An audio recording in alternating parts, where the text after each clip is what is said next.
Okay, think we're ready now.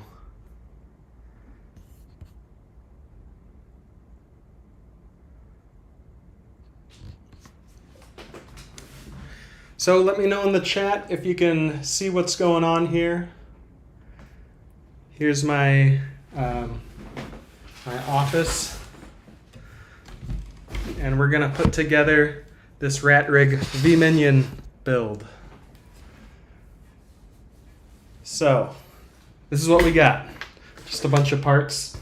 And then over here we've got some optional parts. That'll be our hot end and extruder setup.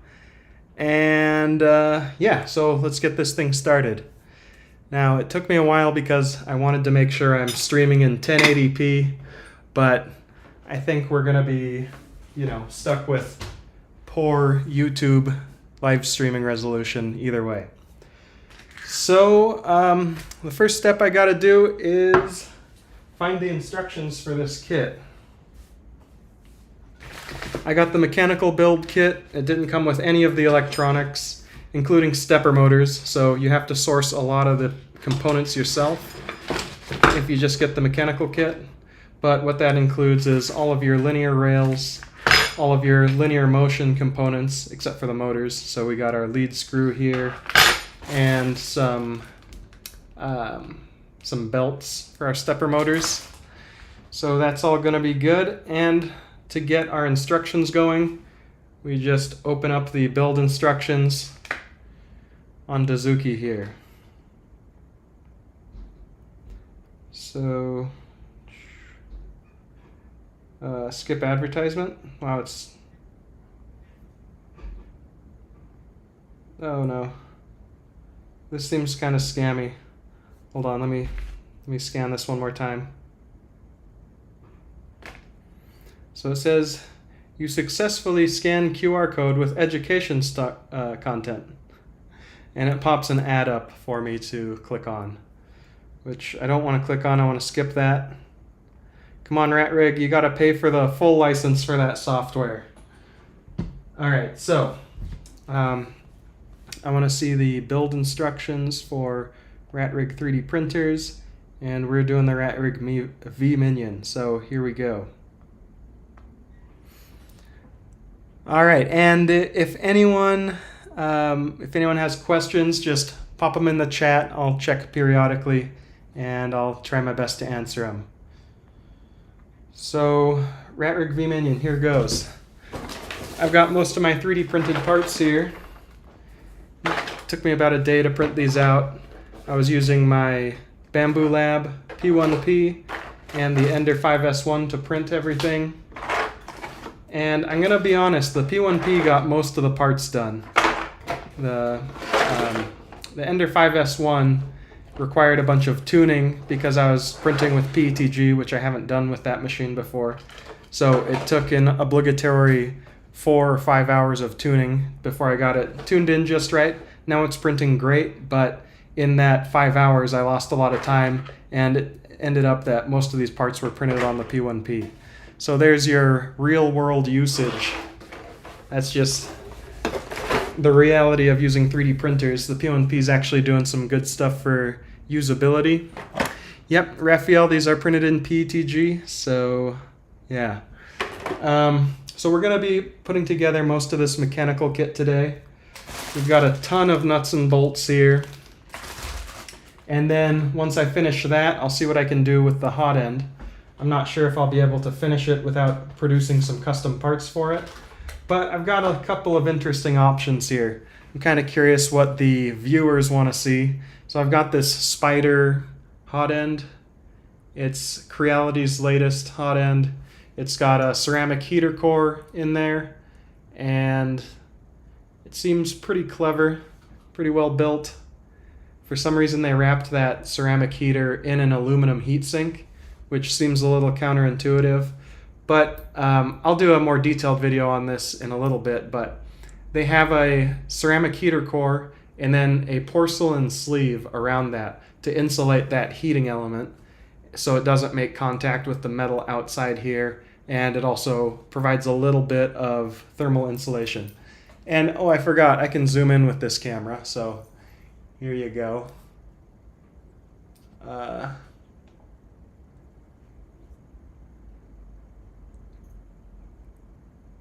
There's your close-up there. So there's this, you can kind of see it in there. There's like a porcelain sleeve around the outside of that ceramic heating element. And I like this move by Creality. I think pretty much everyone should be moving over to using ceramic heater cores just because they're a lot safer. So, Rice Bear, how fast did you print? At max print speeds, bamboos have a problem with flow because at the highest setting they are printing just before max flow, which leads to bad layer adhesion and strength. So, with PETG, for the Bamboo Lab slicer profile, it was limited to 10 cubic millimeters per second. And on my Ender 5S1, my profile was limited to 8 cubic millimeters per second. So PETG, it turns out you just print it a little bit slower. And so it's like, what's the point of having a high-speed printer if I'm going to be limited to 8 millimeters cubed per second anyways? That's just one of the things about this whole speed printing craze that I don't quite get. I mean, if you're limited to 8 cubic millimeters, you might as well buy 3 slow printers and queue up work on all of those printers, rather than have one high-speed printer that you're having to print at a low speed anyways. Noctua fans, yes, Ryan, I'm going to use pretty much purely Noctua fans on this build. I'm hoping it can be just my little, I wouldn't call it a workhorse because it's too small to be a workhorse, but maybe my work pony. So just a small little printer that's able to get lots of work done for me. So I think I'm ready. Let's see. Prepare the parts. Here's all my printed parts, and it's saying some of them I need to clean up, but that sounds kind of boring. So it's saying install hex nuts into printed parts. So here we go already. We're getting right into it. So we'll zoom in down here, and all of these parts I'm just gonna start inserting these metal threaded pieces into them.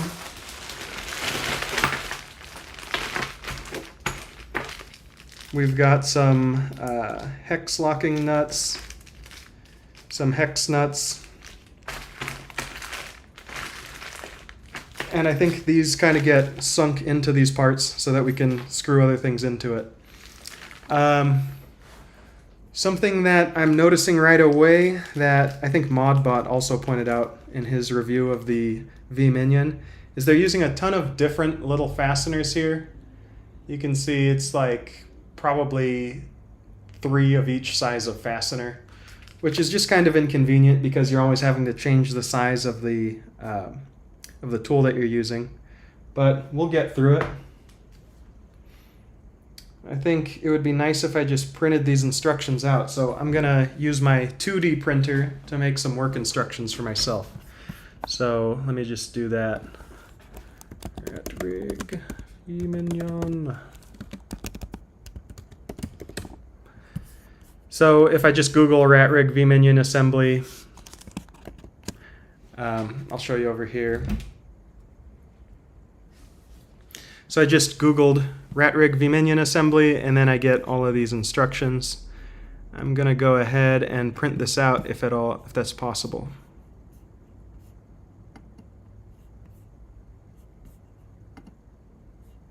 Download PDF, and now we'll just print this out. So we'll get that printing. And while we're at it, I might as well use this as an opportunity to show you my 2D printer.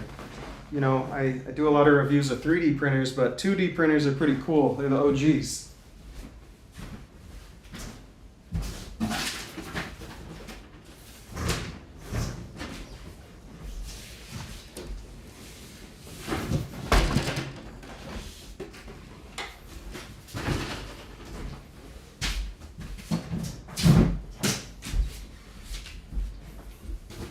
Just bear with me here. I'm getting my printer.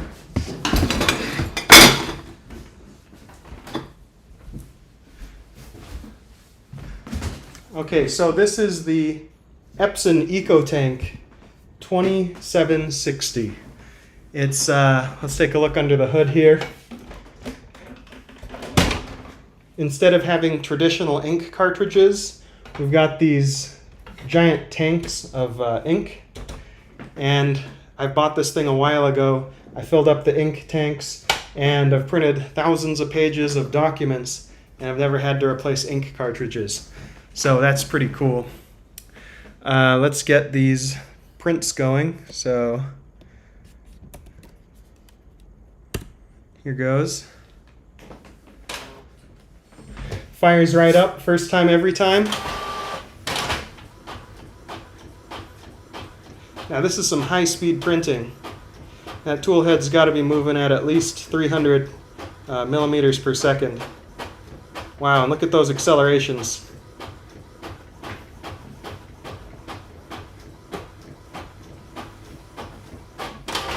That's pretty crazy. Okay, so while that's going, let's just kind of look over all of these parts that I'm going to put together. Just tons of fasteners, tons of printed parts. And we got a fair amount of metal parts too.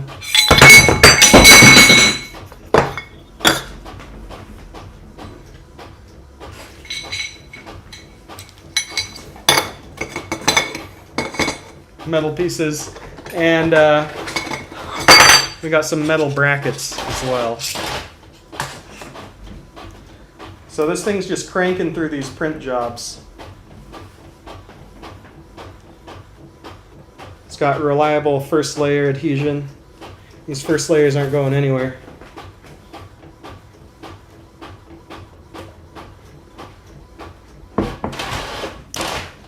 So let's check back on the chat, see if we've got any questions. What's spendy as hell? I want to put that on my Ender 5.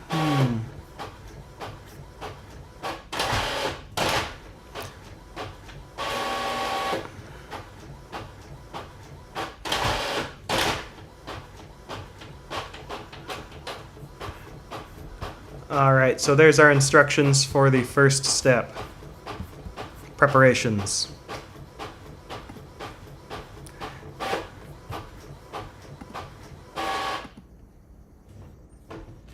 And I'm also going to print out the next step, which will be frame assembly. I think that part's going to be the most fun for me.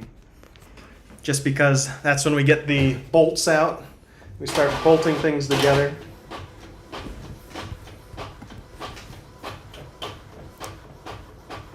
We got 10K acceleration. I mean, I wouldn't be surprised. This is crazy. I think it's got pressure advance. I've got a little bit of Y-axis banding here. But other than that, we're doing pretty good.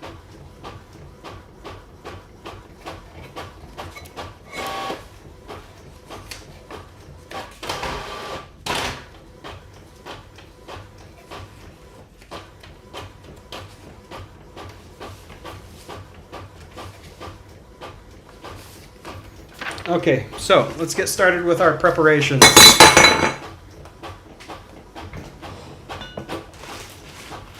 All right, so the other thing that I want to show you is over here I've got my hot end components. So we've got our Sprite Spider hot end kit that I'm thinking about using. But I also picked up one of these Bamboo Lab extruders. So I don't know, you guys want to see a Bamboo Lab extruder and hot end on this thing? Those decisions will get made in a little bit, so I'm not going to be deciding that right now. That's something we can think about. Also, Big Tree Tech sent this over a while ago. This is the, what is this? SKR2.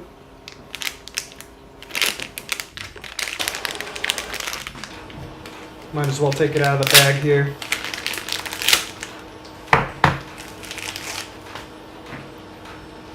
Fancy. This thing is like 90% connectors. All of this pin header stuff. So lots of things you can plug in here.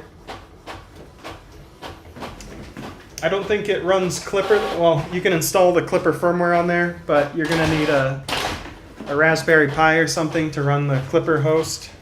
I'm not sure exactly how you refer to all these components, but I've got this FL Sun super speeder. And by the way, that's what you look like. That's you. So yeah. Also, my whole studio is being lit by a grow light right now. It's a company that reached out to me. They were like, hey, do you want a grow light? And I'm like, okay, I guess I can use it for filming. But I think it's usually used for growing plants indoors. What type of plants? I don't know.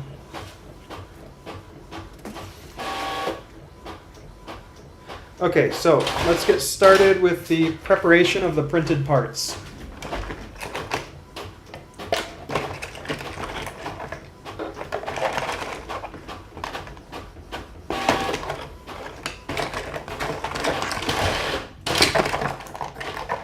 Okay, looks like we're looking at this one. It wants me to clean these out a little bit.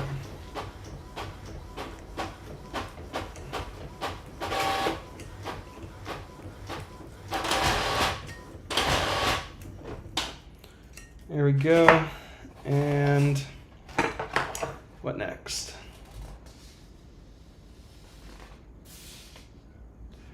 Oh, okay, so there's multiple parts that need to be cleaned out like that.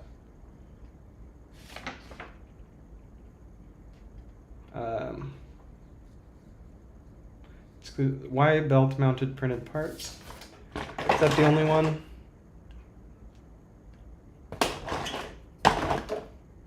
That might be the only one that needs to be cleaned out. So we'll move on to the next step.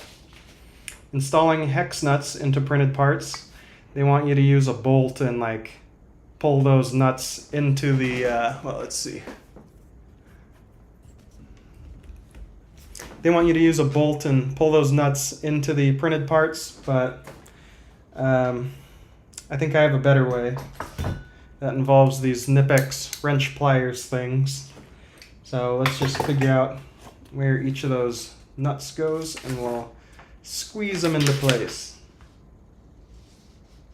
Well, it's not telling me where each nut goes, so I don't see why I would do this at the, like when I'm just getting started. I don't know what any of these parts do. So I'll just do those nut installations as we go along. Once we familiarize ourselves with the part, I'll know where to attach those things. All right, I'm gonna prepare the parts for the brackets. Yeah, I mean, this is all stuff I can do while I'm actually putting the frame together. So I think I'm just gonna jump ahead to the next step. Let's put the frame together. Oh no, I ran out of paper. Jeez, that's a lot of instructions. Okay, well, fortunately this printer has automatic filament runout detection, so it automatically stopped my print job.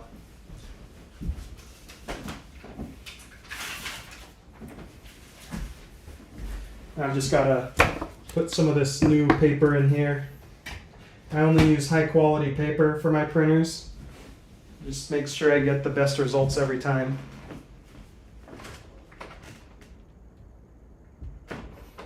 All right, and let's hit continue.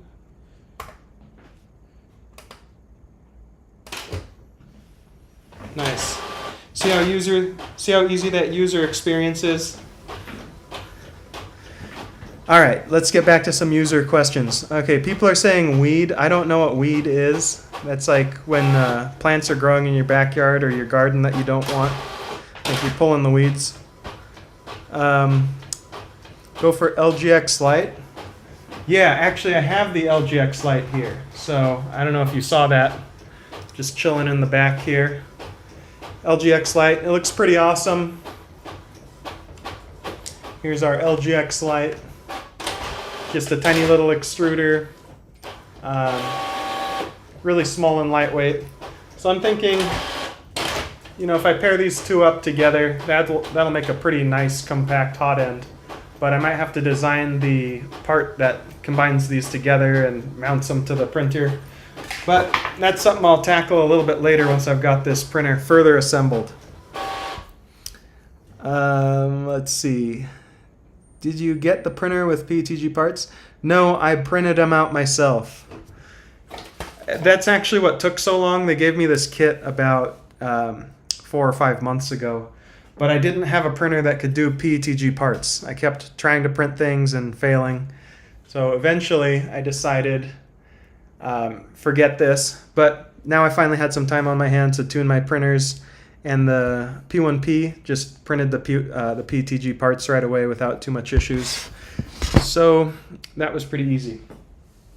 Now the issues that I was having with the Ender 5S1 in terms of the poor PETG printing quality all had to do with temperature. So just the stock printer profile in Prusa Slicer for the Ender 5S1 was really bad. The temperature was about 15 degrees too low. And I found that by turning the temperature up quite a ways, actually the temperature I got I found by looking at what the Bamboo Studio was using, and I just took that temperature value and plopped it into the Prusa Slicer profile, and then it was performing a lot better after that. So that's one thing that I think a lot of printer companies could really work on, is providing better print profiles out of the box, because you can have the best printer in the world, but if you have a bad print profile, it's going to print slow and unsuccessfully, and you're going to have all sorts of issues with poor layer adhesion and just prints looking like crap. So yeah, I mean, if Creality's out there listening, one thing you really got to do is spend a good 5 weeks just testing your printers and tuning those print profiles and making sure that you have nice profiles uploaded into all the other slicers, or make a print profile pack for Prusa Slicer or Cura, and just let people download that and get their printers working well. Because using Creality Slicer really isn't a fun experience. Yeah, sorry about the time zone difference. You guys in Germany aren't gonna get a sleep tonight. Oh yeah, put it on the Ender 5S1. So yeah, I'm thinking about putting this on the Ender 5S1, maybe. I gotta think about that one, because it would work pretty well on there, potentially. But I've got the stock hot end on there. It's working pretty good as is, so I'm inclined to just leave it alone. So let's get to the frame assembly, because if I don't get started with that now, we're going to be here all day.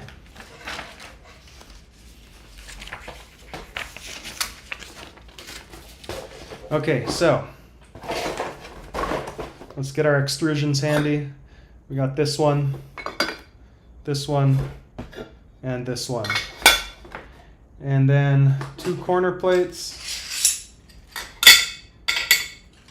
1 T-shape joining plate, and 3 90-degree corners.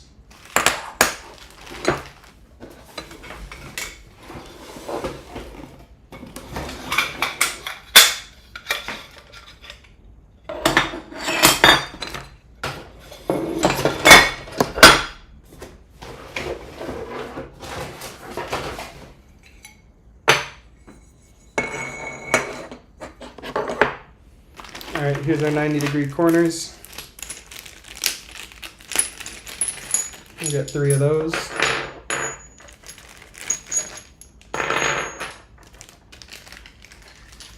And any parts that we're not using, I'm gonna stash them away so I don't get confused here. Okay, so we got these parts all ready, and it looks like we assemble them into an L shape. So here goes.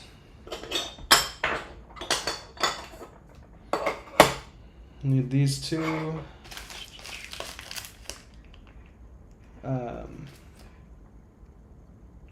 These are M6 screws that we'll be using, so I need to get 1, 2, 3, 4, 5. Need 10 of these.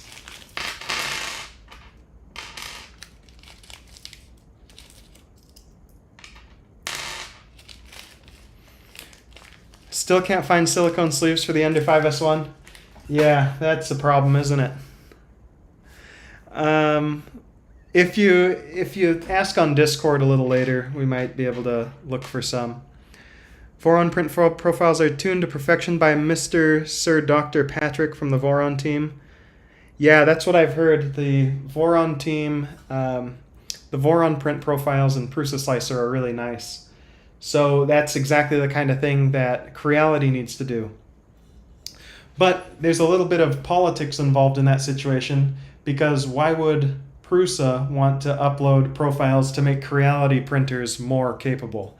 It's a little bit of a conflict of interest. So even if Creality made perfect profiles and tried to do a pull request and get them added into the main branch of Prusa firmware, Prusa Slicer, they might decline it just because, it's nice having your printers be faster than theirs, because you just handicap them a little bit. Nothing wrong with that. That's why it's really important for a printer company to have a really nice slicer that they control and they can put all the updates onto. So in that sense, it was really smart of Bamboo Lab to come out with their own slicer. A lot of other companies have done that, but does anyone really want to use Creality Slicer or Tronxy Slicer or whatever else we've got going there? Probably not. Usually it's just a really outdated version of Cura. So let's get these nuts and bolts put together here. Let's find our M6 cap heads. Alright, so one thing I can tell that I'm going to like about this kit already is that they're using socket head cap screws instead of button head cap screws. So socket head cap screws are the ones with these cylindrical tops on the fasteners. Let's see if you can get in close here. Yeah, see this cylindrical shape on the top? That's nice because that allows you to use a larger Allen wrench, and it's just a lot easier to get everything installed. Your parts end up being stronger, so it's just a good idea. A lot of companies use button head cap screws. Button head cap screws, the only real advantage is that they look a little bit nicer in their lower profile. I'm trying to find some here. Yes. Here's an example. So on this machine, we've got some button head cap screws up here. They use these because they're lower profile, but you end up having to use a smaller Allen wrench, and you've got shallower engagement on the Allen wrench, so it ends up being easier to strip the fasteners. So really, got to go with socket head cap screws whenever possible. Also, the reason I have this printer out here, this is my Voxelab Aquila. I'm going to take it apart for its parts. I'm going to be dismantling it and using its little stepper motors for this new printer. So it's getting recycled. It was a fun printer to use. I made some good videos about that, but it's time for it to take its next form. So let's see. We're just going to put all of these together here.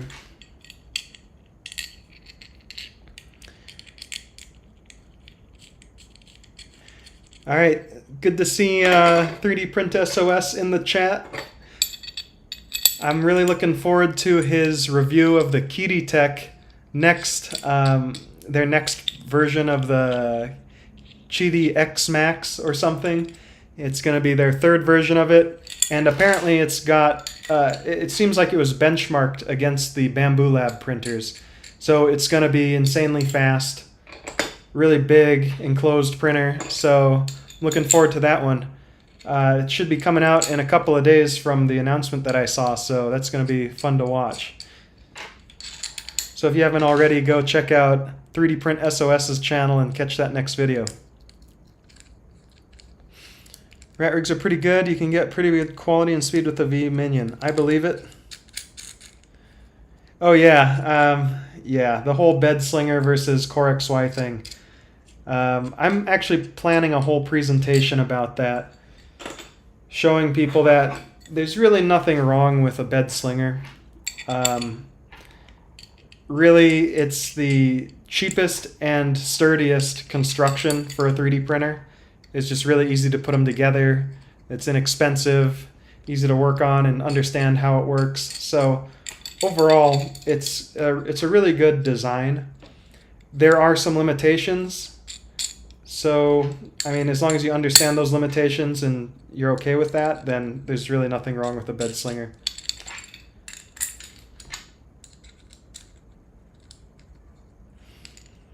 Yeah, so I have a 2D printer. Sorry, I'm being a bit of a caveman over here with my 2D printer, but I think it would take a lot longer to print these instructions out on a 3D printer.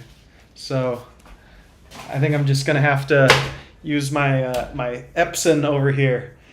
Now, if Epson could sponsor a review video on this channel, that'd be awesome. I could take it apart, mod it, put some Noctua fans on there, high flow print head, you know, the works. Maybe put a little fan on there to help the ink dry faster. We can overclock it and speed it up. That'd be pretty fun.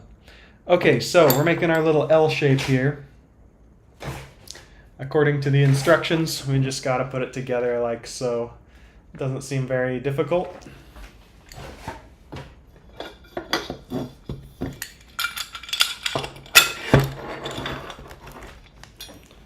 Now the question is, do I have an Allen wrench large enough for these M6 fasteners?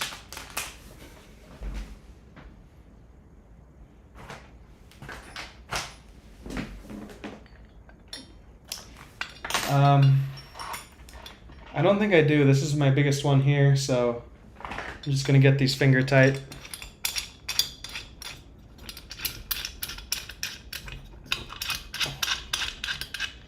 We can come back around later for these. Get them all tightened up.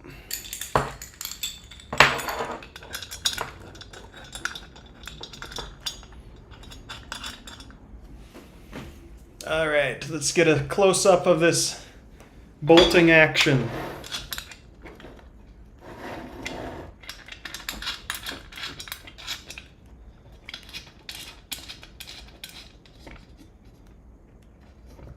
So 3D Print SOS, while you're in the chat, do you have any kind of a sneak peek preview on what you think of the Kitty-Tech X-Max version 3?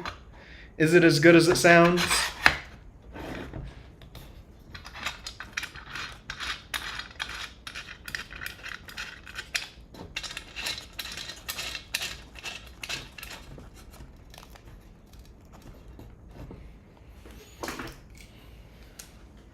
Now I could look up, I could go find an Allen wrench for these to make sure I get the, you know, the right tool for the job. But I've got these Knipex pliers, which I think will work just fine here.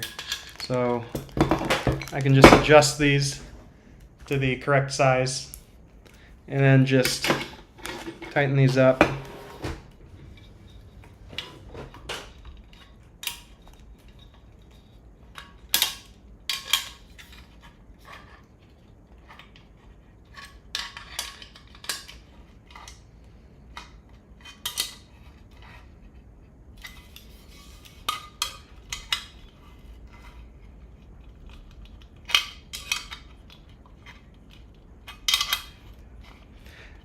But in all seriousness, if I had my Knipex water pipe pliers, they would totally be able to tighten these up as much as needed.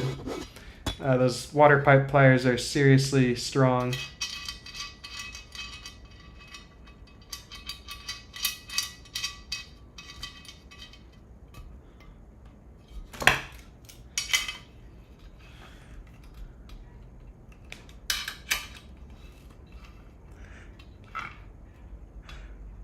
Yeah.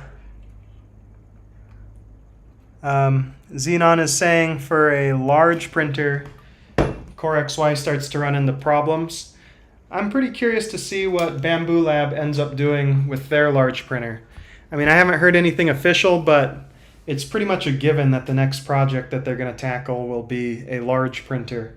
Everybody's asking for it, and I think they could make a lot of money selling a large, fast printer for like print farm applications or just cosplay, big stuff in general. All right, and we're going to strengthen this joint up a little bit more by adding in another little brace there. So let's get some fasteners out for that. M6 by 12s.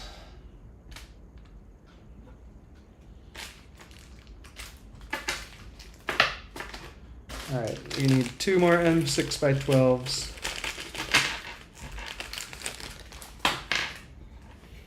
And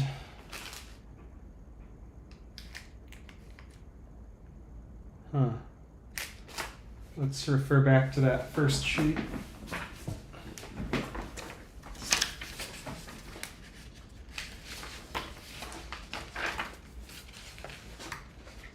We need some M6 washers and some more T-nuts. Okay, see that? That's what we're going for.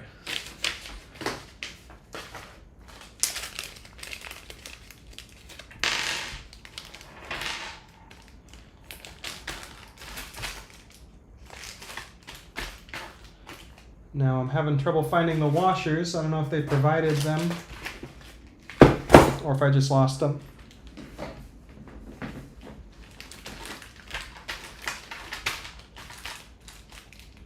Ah, here they are. So they're just in this little bag. Let's get our M6 washers out. These are nylon.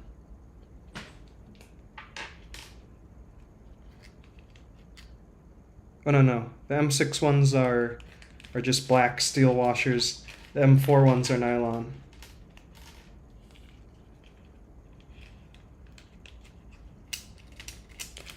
And it looks like they give you 6 washers, but I'm getting shortchanged a little bit here. One of my washers is missing half of it. What's up with that? What's up with this Ratrig? Trying to rip me off? Just kidding. They sent me the mechanical kit for free. I had to buy a couple of the parts here, like this heated bed. This thing, it was like maybe 45 bucks. And then I also bought this little probe, bed leveling probe. So I did have to buy quite a few parts and self-source a lot of this kit. So yeah, I mean, they just were giving me a little bit of stuff to help get me started with the project. And I was interested in this printer to begin with, so I guess I don't see that much of an issue with it. Hopefully this is a printer that I'll be keeping around for a while. So here we go. Ah.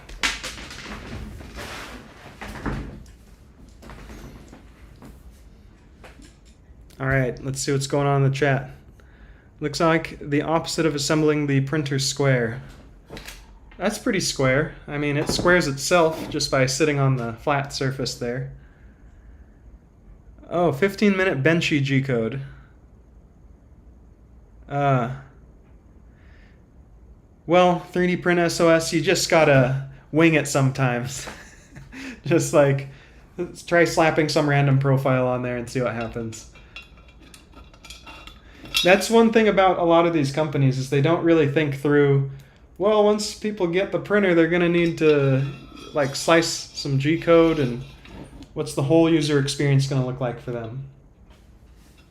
I think a lot of them call it quits as soon as they get the printer out off the factory floor.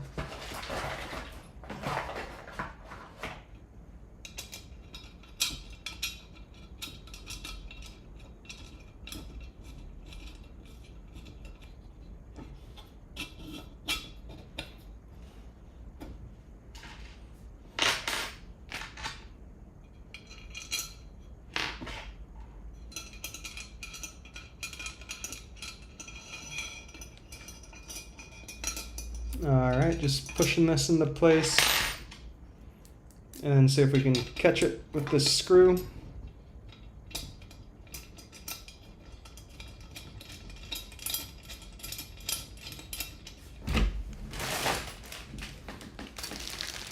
Yeah, so I was planning on just putting this together with tools that I have laying around from all my other 3D printers, but nobody uses a bolt this large. so I never got any Allen wrenches that were big enough to do this job. Let's see if I've got something else over here.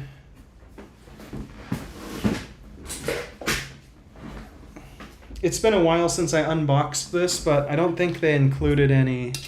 I don't think they included any fasteners, any fastening tools in the kit that they provided. So I just realized that these little micro tools that I got from someone else, the back side of them actually fits into an M6 bolt here, so I can just use the back as an Allen wrench. So let me get my Nipex tool out again. We're just gonna MacGyver this together.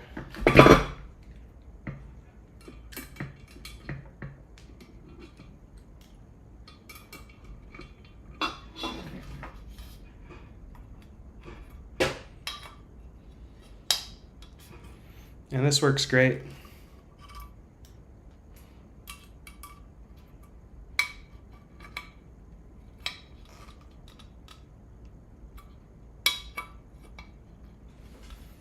Here you go.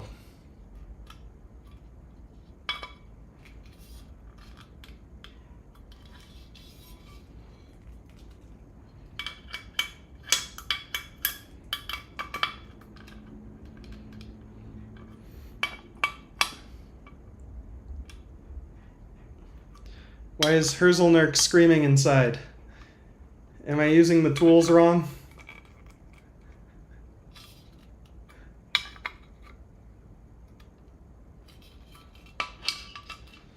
This is pretty great.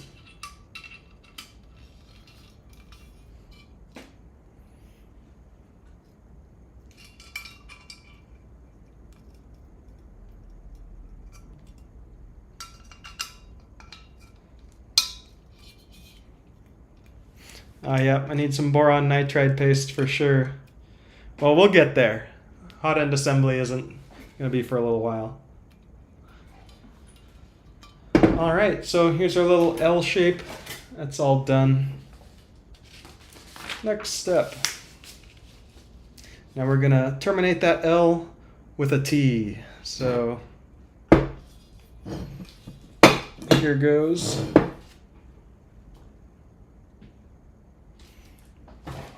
Looks like this gets attached like so. And I think that'll work pretty nicely. Yeah, Ender 3 profile. Just turn up the speeds a little bit. I mean, honestly, if you try something and you're trying to get the printer working and you're having a hard time with it, that's just the honest experience of working with the machine if they're not providing you the right firmware and software to get running with it. That's what happens on a lot of my printer, like on a lot of my reviews. I'll just get going and I'll just be steamrolling ahead and they did something stupid that makes it harder for me. And at that point, I'm just like, all right, let's go. Let's just solve this the stupid way and try and fumble our way through it so we can make a video, because I'm not going to waste days just sitting around for you to send me a fix for this thing. I mean, I've got a production schedule to meet. Come on, we're on the clock. Let's go, guys.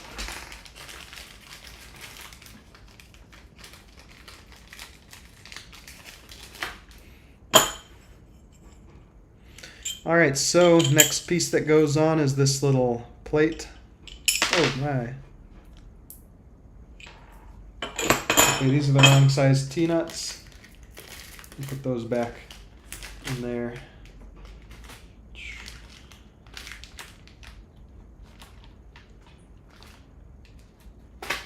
Need the M6 T-nuts.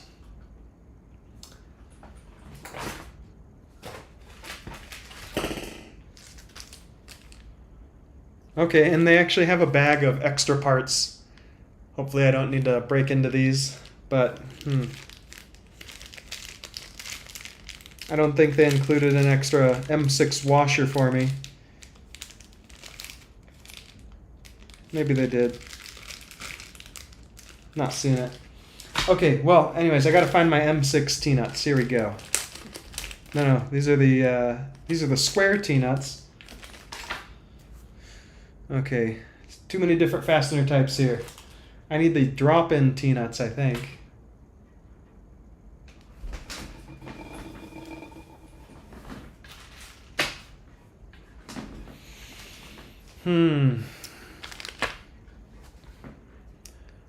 All right, let's find those drop-in T-nuts.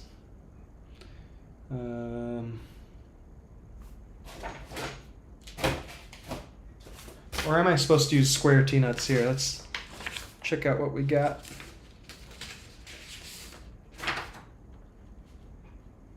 Yeah, so they want me to use drop-in T-nuts for this next part.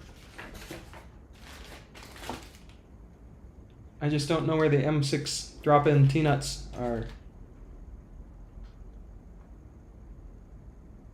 Huh.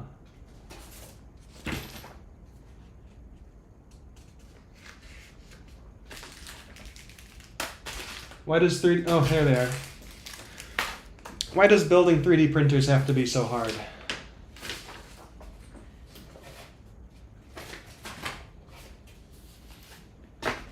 All right, here we go. Drop-in T-nuts. We are gonna need 5.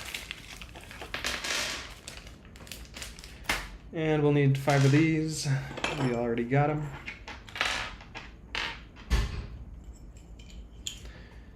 Okay.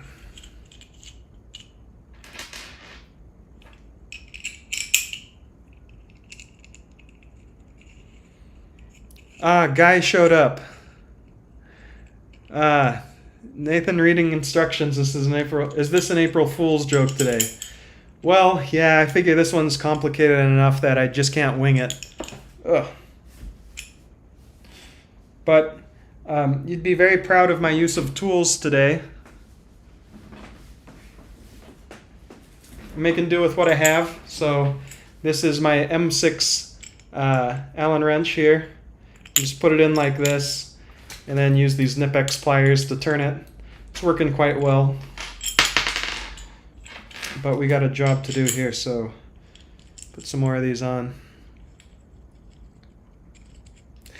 Yeah, putting these printers together is a lot of work. I haven't put any Vorons together, but I mean, hopefully that's something I'll be able to do one day. If anyone's watching that can send me a sponsor kit, even just a mini V1, I'd be happy to do it with. John Stern, oh yeah, IKEA furniture Allen keys. I'm sure I have some, but I don't want to go on a MacGuffin quest right now looking for the Allen keys. I've got something that works and we're just going to keep going with it.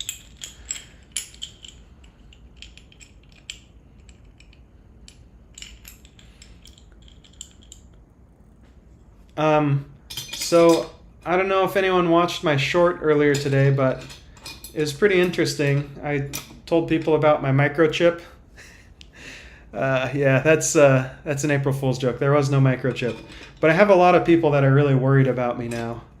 They're telling me that, you know, this is a bad thing.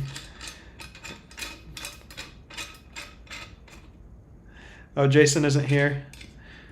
Uh-oh, Herzelnerk, he's talking about the podcast. Someone block him. He's going to take people off of my live stream and go over to my podcast. So for those who don't know, the Perfect First Layer podcast is something that I'm working on with Guy's Shop, who's in the chat right now, and JJ Shankles. JJ is the author of many addicting short-form video on 3D printing. So it's a pretty fun podcast. We talk about a lot of beginner issues and just general things about the 3D printer industry that we'd like to see changed and things that we like. So it's a lively discussion every day. Well, every other week is how often we do it, but it's always pretty fun. So yeah, check that out. It's a pretty fun show. All right. And I think I'm going to have to have this like evenly spaced in the middle. So fortunately I have some of these measurement tools. So we'll just try and get this right in the middle before we tighten everything down. Uh-oh. Let me get this a little bit tight before I start flipping it over.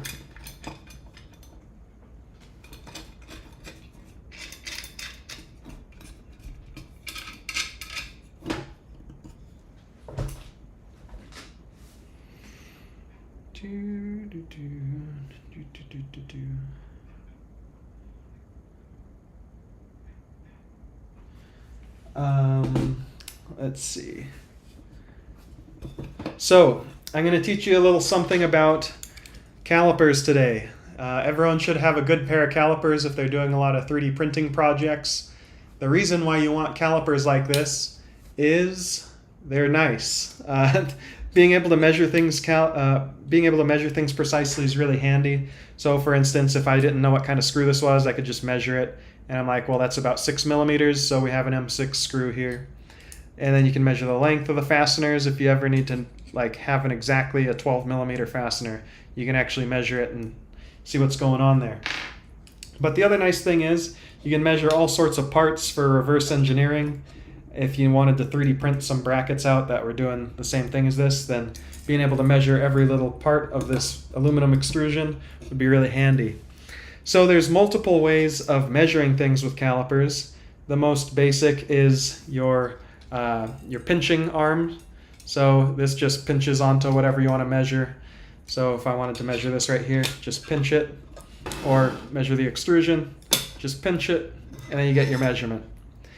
The other type of measurement that you can do with these is the gap measuring tool. So this one, you can get inside of a little gap and measure the distance between two objects. So just like that. I'll flip it around so you can see the actual measurement here.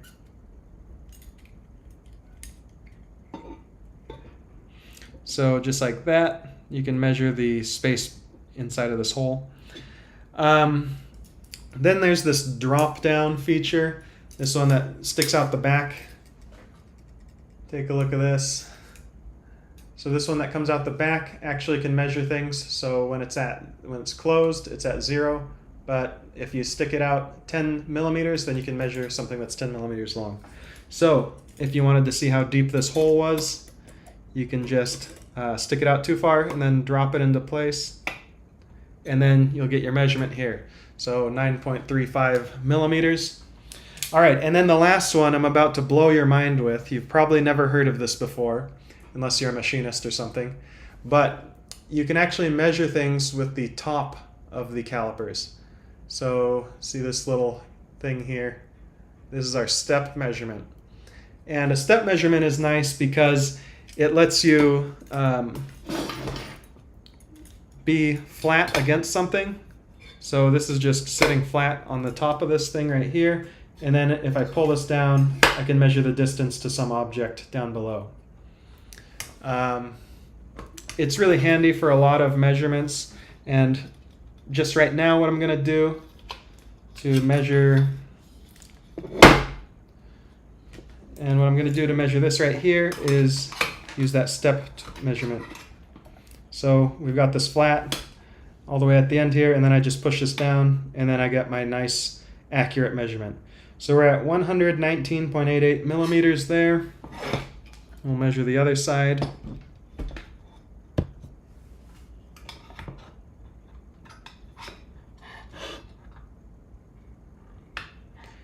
$120.95. So just by eye, I'm within, I don't know, like 1 millimeter. That's pretty typical for me when I put things together. I'm dead on 100% of the time. I'm like a human CMM. So I'm just going to budge this over just a tiny bit, then we'll tighten everything down.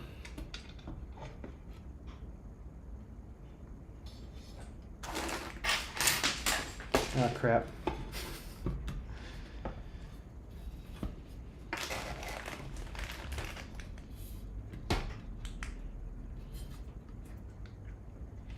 So we'll get this.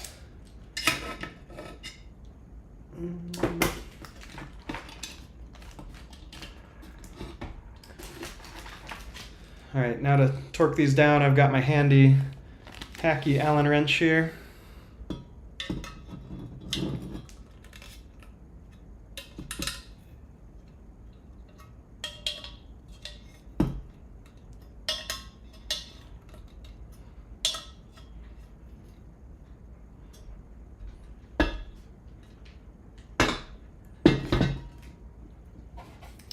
Okay, so that step is done. And then we're gonna reinforce this with some of these 90-degree corners.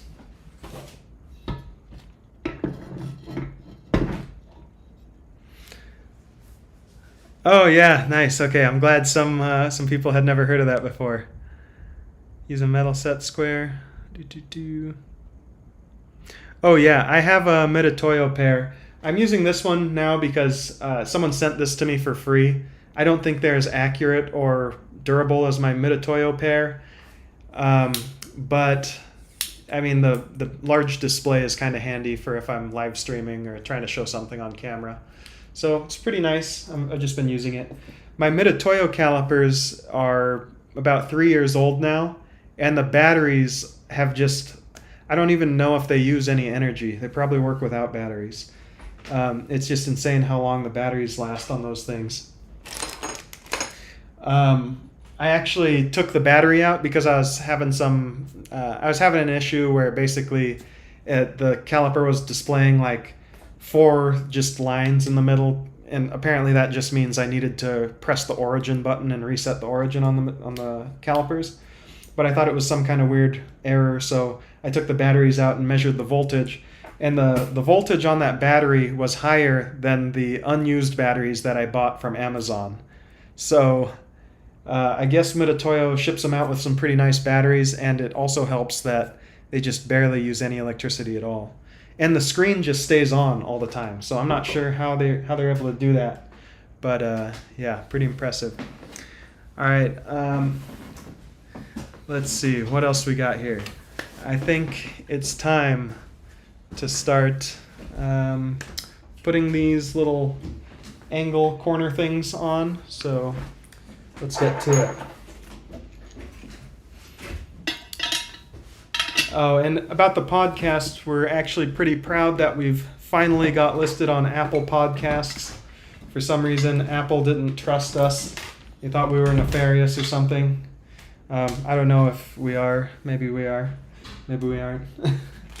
But after, I think it was like 3 or 4 months, they finally got us listed on Apple Podcasts.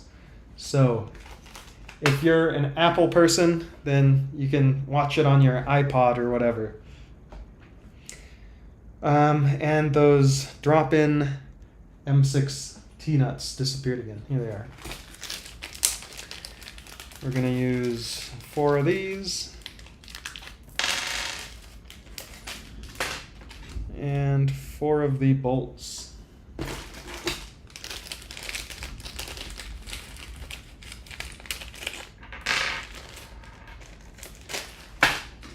And then I have to pick the washers up off the floor because I just dropped them.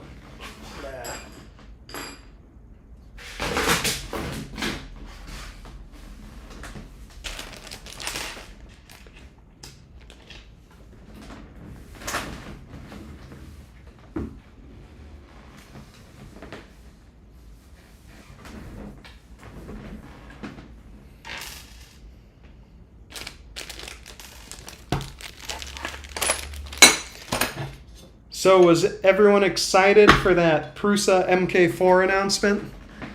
Came out of nowhere, wasn't expecting it, but I'm glad to see Prusa back in the game in terms of coming out with some speed printers.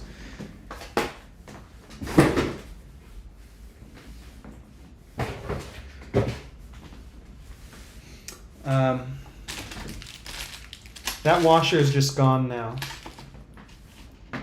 I mean, you know how it goes. The washers, they just disappear as soon as they leave the workbench. So I think I'm just going to leave one of the bolts off, and I'll just have to remember to put that on later.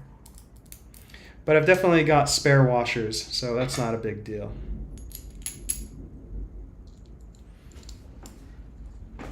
Yeah, there's some good improvements for the MK4. Good for what it is. They're really trying to, I think really Bamboo Lab is what kicked it off. Voron had produced all of these innovations, and they're like, hey, anyone want to use this in your printers? Anyone? Anyone? Come on, really fast printers. You can just put the firmware on there, and you got really fast printers. And nobody took them up on the offer. And Bamboo Lab was like, hey, that seems like a pretty cool thing. We can make printers faster, so let's do it.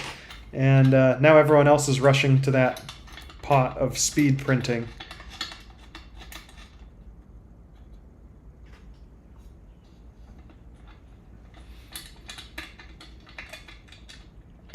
The other exciting announcement that should be coming out pretty soon is the Creality K4, or no, Creality K1.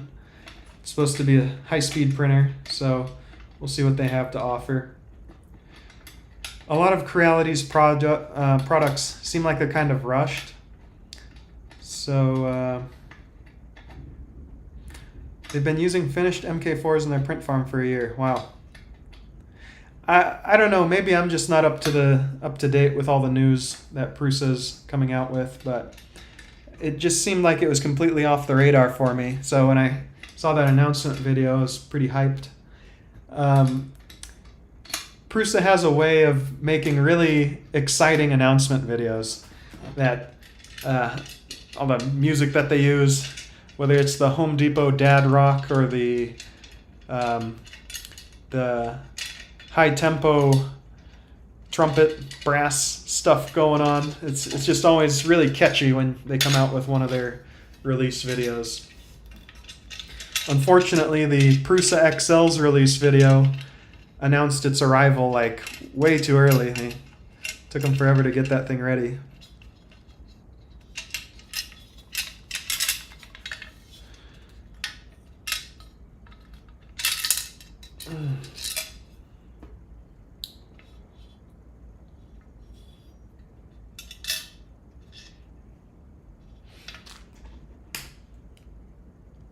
I think Bamboo did a little bit more than just repackage it. I think they put it into a new, well, I guess you could consider that repackaging. They put all of the same innovations into a new hardware and software architecture. So they're using a different microprocessor than everyone else, and as a consequence of that, they had to rewrite a lot of the code.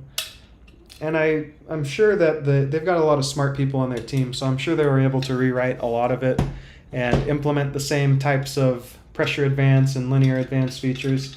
I mean, any type of engineering organization would be able to do that if they put the resources into it. But it took Bamboo Lab to finally do it. TC Tugger's music? I don't know what that is.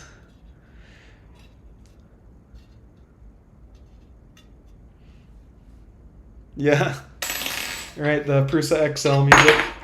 I think Bamboo Lab kind of stole that music in their one of their announcement videos to kind of troll on Prusa a little bit. Okay, so let's tighten up those little square bracket thingies. I'm just going to put this one in and then leave the one on the other side out until I can find that other washer.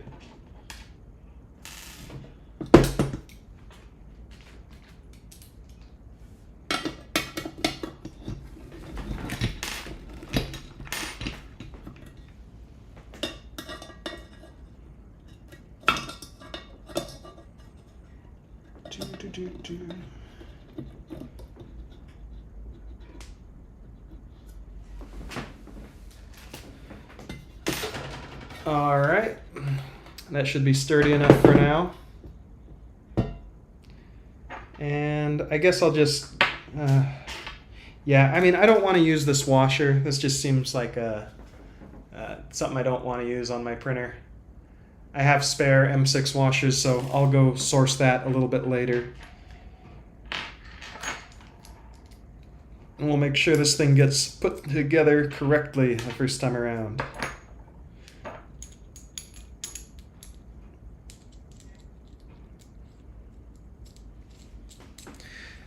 Thing about Bamboo Lab machines is that it doesn't work for my needs and how proprietary and closed source.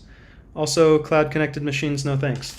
Yeah, so when I got my P1P, you have to scan the little screen there. It pops up a QR code kind of like this, where it's like, hey, just scan it to help get started. But it takes you to, I think it takes you to the Bamboo Studio app. And then you have to download that, sign up with either a Google account or some other email address, and then you get into the machine. So that's a pretty invasive process in terms of, you know, they're saying please move the Y profile. I don't know. This is the Y profile, right? Don't know, man. But yeah, they're just asking for a ton of information that it's just, I just think it's kind of obnoxious. And I've got another P1P. They sent another one over to me because I was having some print quality issues with my first one. So we'll see what the print quality issues ended up being. I think it might just be some bad filament that I had. But yeah, you're giving them all this information on, well, first of all, they have your email address and your location. I mean, you bought the printer, so they have an address on file of where you live. And they're probably tying all that information together. They also know how much filament that you're using. If you're using the cloud functionality, they know the exact G code that you're sending to your machines, so they can reverse engineer or basically just take the model of whatever you're producing and produce it themselves. So, I mean, that's a lot of information that they're getting. I don't know if that's a good thing. All right, so let's see. I need this piece. Got it right here.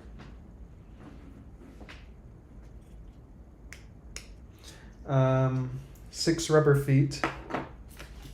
No, 4 rubber feet.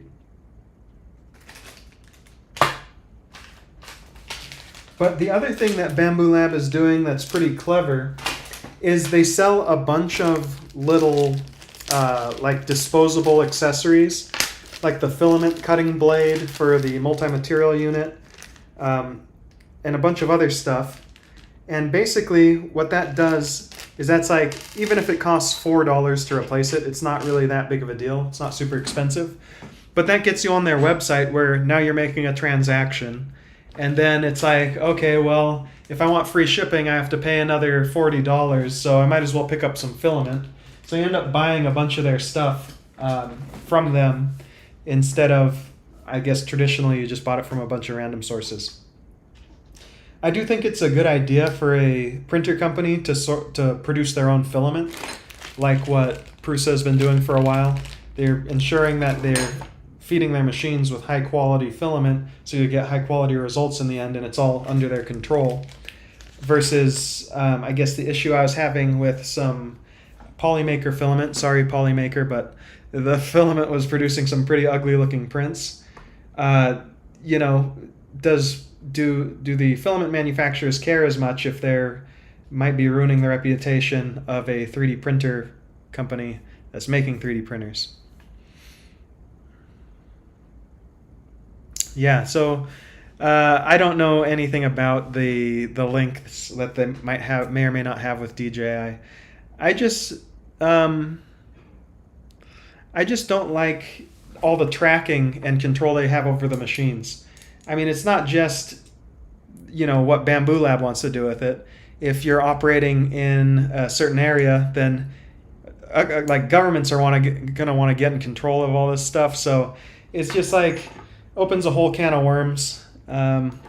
Where if you just have printers and you're printing stuff off the network, you don't have any issues like that, and you just get a print in piece and not have to worry about any of that kind of stuff. All right, so prepare the parts for the feet. We're ready to prepare the feet parts. We're gonna need some nylon locking nuts, rubber feet,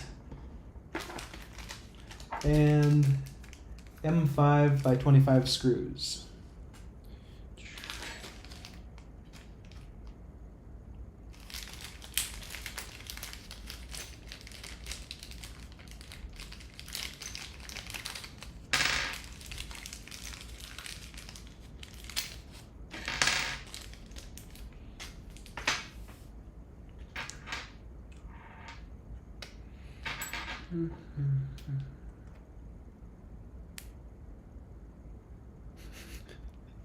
John Stern, wow.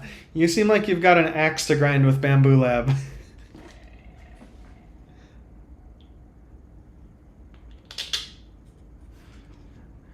What did they do to hurt you?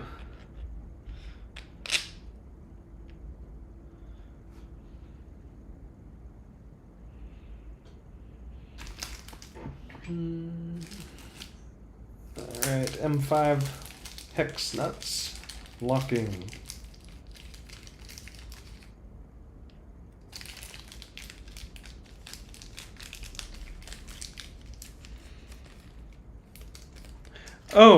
Oh no, Dennis. 4 times about the Y profile. Okay, what's going on with the Y profile? What have I done? You have to offset it 100. Oh, okay. All right. Thanks for the warning. 100 from the front and 140 from the back. Will do.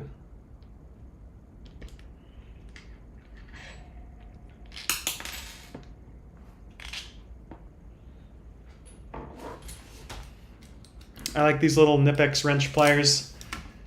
They come in handy a lot of the time. So, like, I need to press these nuts into this part here, and it's too difficult to do by hand.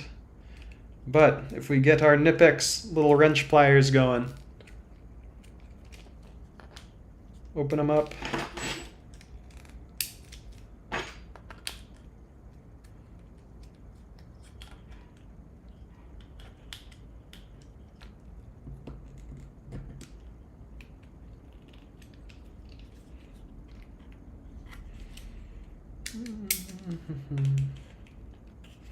And then you can use them like a mini arbor press. Oh, geez.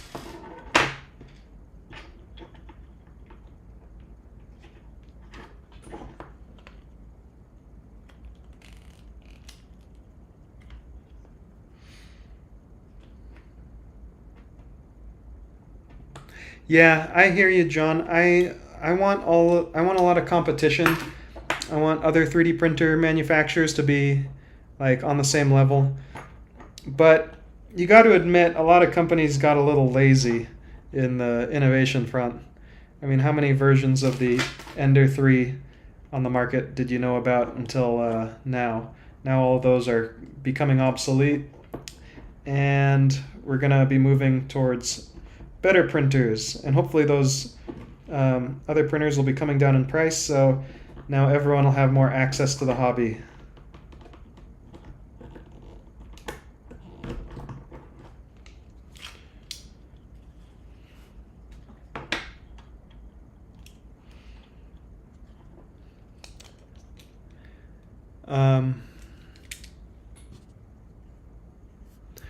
Yeah, I'm not going to get into a whole thing about whether or not Bamboo is doing things with the data, but I do know that the fact that it's being collected and stored is worse than what you have with like Creality, where they send you the machine and I don't really know if they know what's going on with the machines after they leave the factory. That's kind of how I like it. I think data privacy is a huge issue that a lot of people don't really worry about or understand, but that's just the way things are sometimes.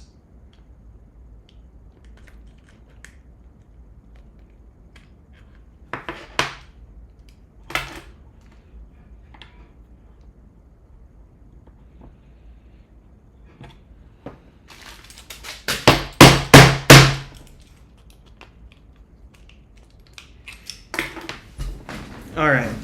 Let's get this going. So I think that guy, that Dennis Jesperson, I think he actually left after warning me about the y-axis. But I do appreciate his concern. It's going to make my build go together a lot better now.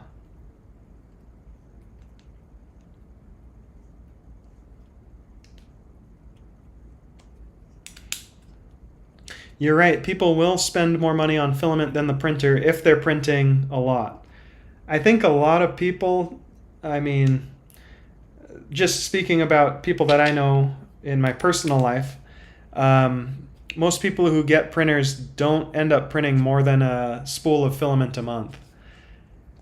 If you talk to people online, you're dealing with a different audience. You know, you're getting a much more selective sample of people. And I think if you talk to people online, a lot of people are printing maybe a spool per day. I mean, no, not a spool per day, but a spool per week. So like 50 spools of filament a year, 50 times 50 weeks in a year. That's like, math on stream is never a good idea, but I think that's about 50 spools times $20 a spool. That's like $1,000 a year if you're printing a lot. So yeah, I can see that adding up in price. So, but if a printer isn't repairable, like I have some concerns with the Bambu Lab P1P about that. If it's not repairable and it's printed its 50 spools of filament and then it breaks down in a way that you can't fix it, then you're kind of SOL. All right, next steps. We need some 3 M6x12s again.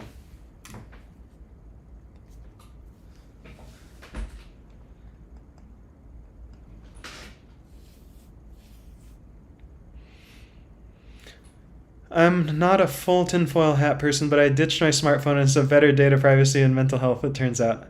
Yeah, I guess I could agree with that. I mean, for me, I'm running my YouTube channel, so it's hard to... I mean, I leave my phone behind sometimes, but it's just so useful for all sorts of stuff. For the price, I'd expect more from the MK4. I don't know, I think it's pretty on point. I would say the MK3 was definitely not worth it, but the MK4 has a much better value proposition. It's not a great deal, but it seems about fair for what they're providing. All right, Rolahan, welcome to the stream.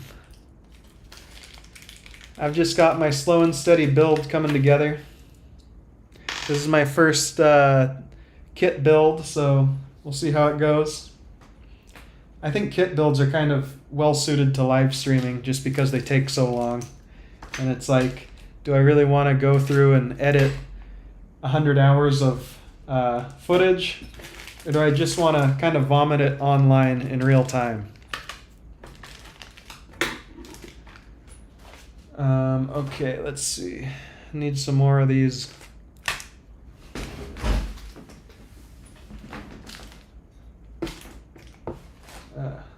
There we go.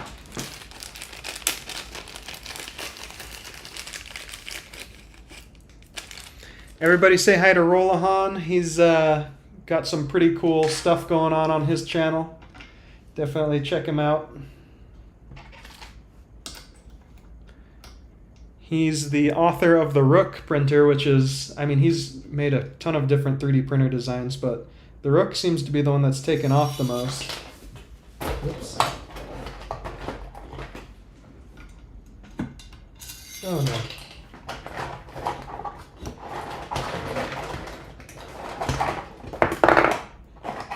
I keep dropping the nut and it's going way down. Here we go.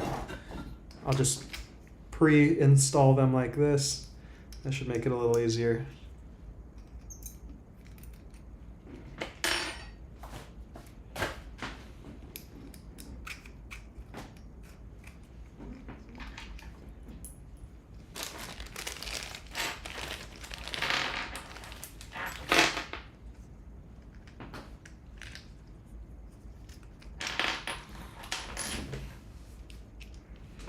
Cross Gantry is where it's at. I completely agree. If you need to go faster than what Core XY can provide, Cross Gantry seems to be one of the only ways to do it.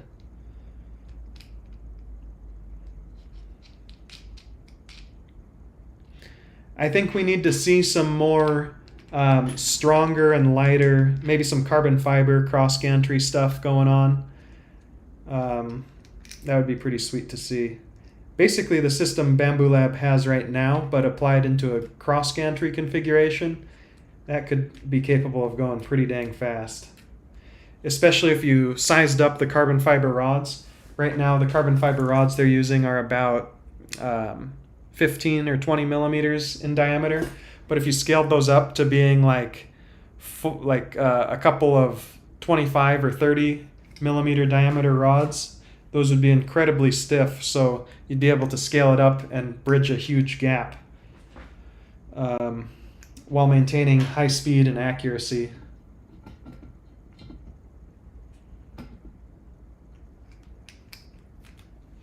All right, let's see if I'm putting this on the right way.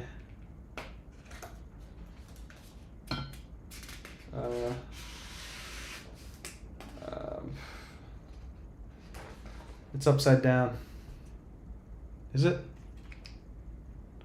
No, I don't think I can put this one on upside down.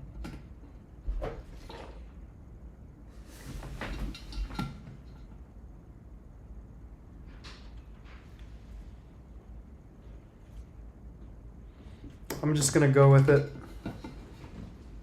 It'll be fine.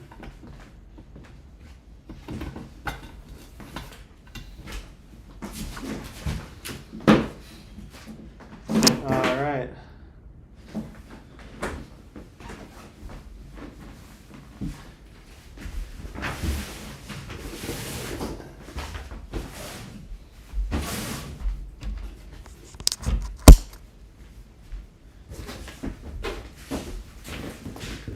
Oopsie. All right, so let's get this put together. I'll read some more comments while I'm installing my feet.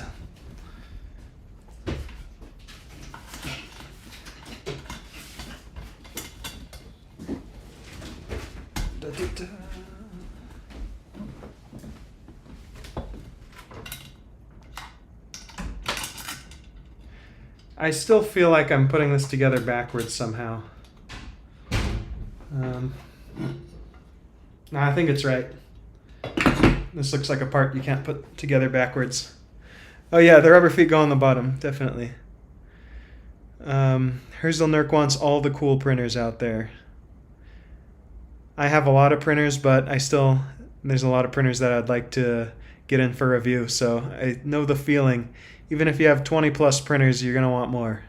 Yep, you gotta build all the printers. Ooh, cross Gantry Rook mod. Well, I don't know if Rolahan can spoil all the stuff that he's working on, but I'm sure he's got something in the plans for that. I think I've heard him say that cross Gantry is the way before. It's just Core XY is a little bit cheaper to implement. Okay, that looks good. I'll tighten it up a little bit.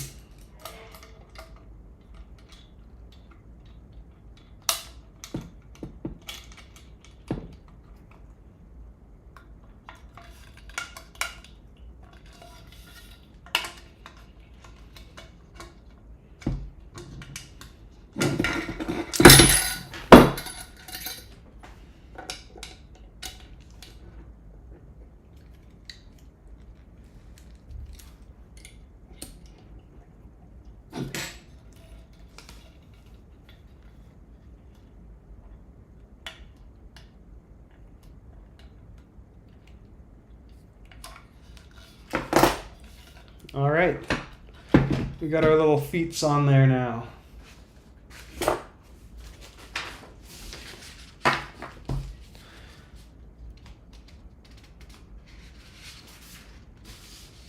And then the other feet.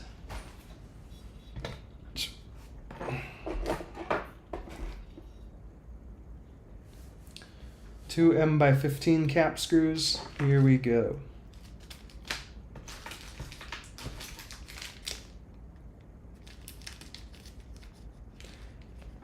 M5/14. That should be in here.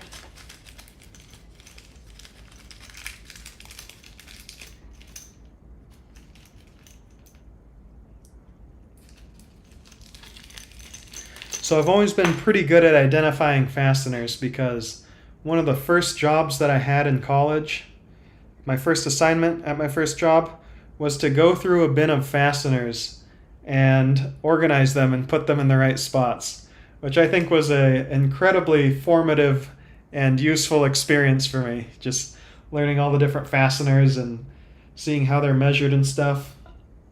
So everybody's got to start somewhere, and if you're looking to get started in a career in mechanical design, maybe you can try just sorting fasteners out for a couple hours. It'll do you good.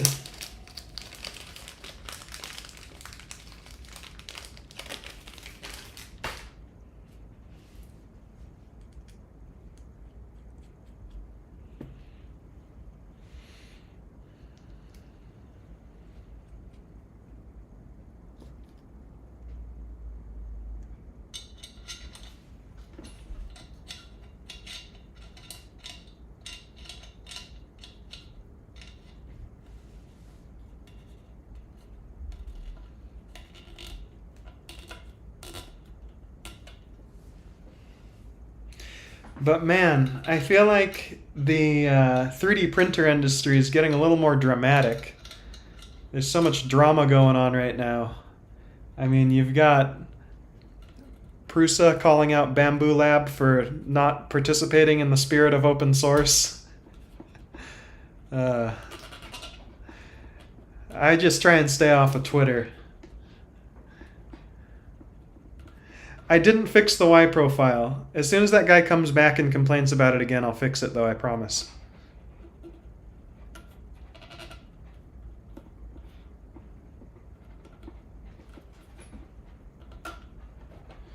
Alright, all of our feet are installed. There we go. Amazing. That's pretty nice. Very sturdy.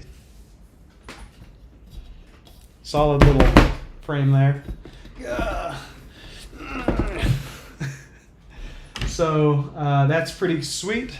This thing is built extremely sturdily for how small it is. It would be even nicer if they could just machine this out of a solid block of aluminum, or, you know, let's just go straight past aluminum and do it out of steel. Let's make the whole thing out of hardened steel, same size and shape, just machined out of a solid block. I think that's probably the best design. All right, time to do the linear rail parts. So we've got 2 linear rails. Well, we've got 3 linear rails altogether. I don't know the difference between MGN 15 and MGN 12. I think the 15s are the bigger ones and the 12s are the smaller ones, though. And if I were to guess, I'm guessing the rail is 15 millimeters across here, and then this one is 12 millimeters across. So it wants me to get 2 of my MGN 15 linear rails. So these 2, they're both the same by the looks of it. And we'll pop it open.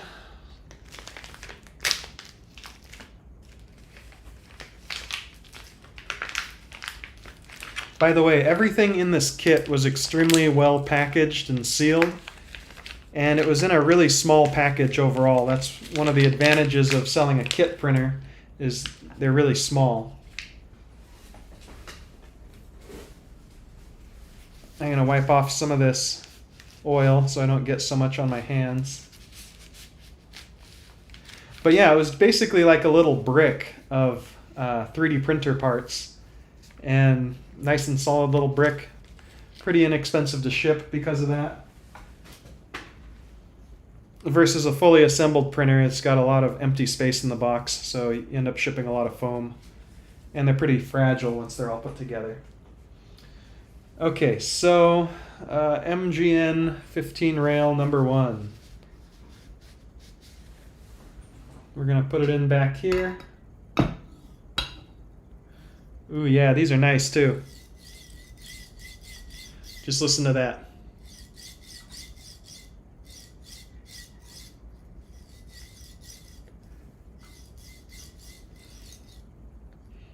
I've played around with some linear rails in my time, and these are some pretty high quality ones. So it's not like they're scraping the bottom of the linear rail market, just getting the really crappy ones. These are nice linear rails, a lot nicer than any of the ones that I've bought on Amazon for my budget, which is as cheap as possible. Okay, so we're gonna need some more of these M3 drop-in nuts. So M3 drop-in nuts.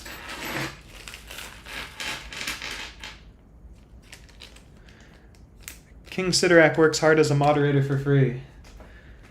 Yes. All right, we've got a whole thing. We're getting into DPT claiming Prusa owns Voron. Yeah. I don't know. I'm not sure if DPT is serious about the stuff that he says or if it's like a persona thing. But either way, it's pretty entertaining. I think it's like the junk food of 3D printer content. You go there and you're like, wow, this is... there's a lot going on here. I think he's a pretty smart guy, you know. There's definitely no denying he knows his stuff when it comes to industrial design. So you do get some nuggets of information when you go there.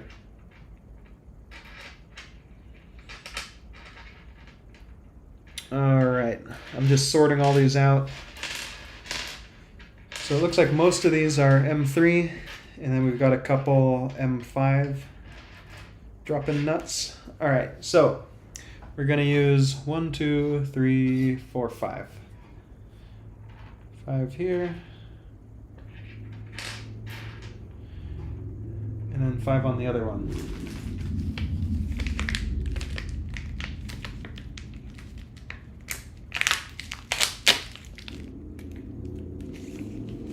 Ooh, okay, idlers you had to replace on this kit. Good to know. I'll check out the idlers in a bit when I get to that part of the assembly.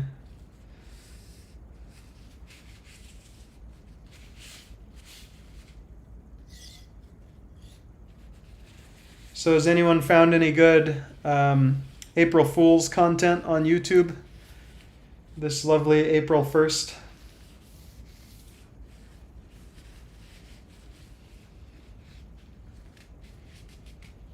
Okay, I'll check that out, John. I'm having a hard time finding all the models that people do to mod this thing, so I'll probably be asking people for advice a little later on when I'm ready to print those out.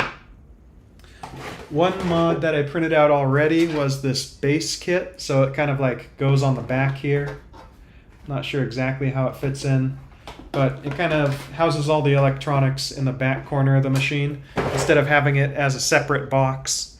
I always think if you can integrate all the electronics into one little area, that's always going to be better, because then when you're moving it around, you don't have to be juggling all this random crap. Okay, so time to put these linear rods in place. We need... Oh, okay. So you actually take these little plastic pieces off the end and put screws in those spots as well. I'm not going to do that just yet because I'm worried about the rails coming off the sides. And the first time I ever worked with linear rails, I pulled them off the end of the block.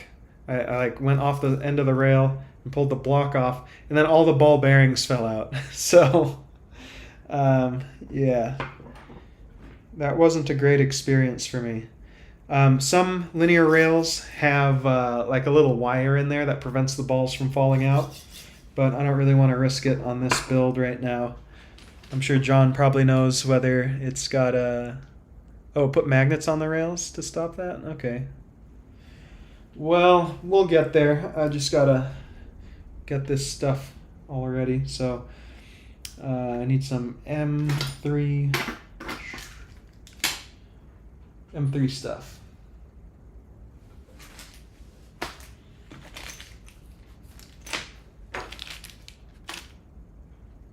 Here we go. M3 by 12. That's what we need.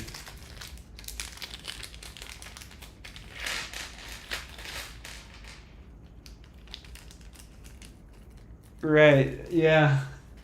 King Sidorak brought that up on the Discord. He's posting stuff about how DPT was accusing Barnacules of like doxing him and stuff, which I don't want to get involved in that drama, but it seems like both sides were pretty upset.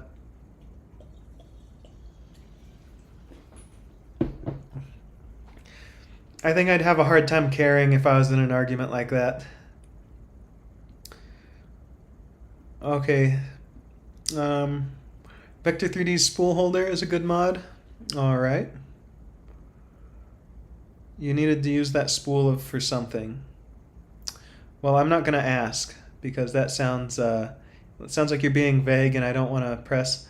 Okay, Nero did an April Fool's video. I might check that one out after I get done with the stream. Small channel building a printer out of wood.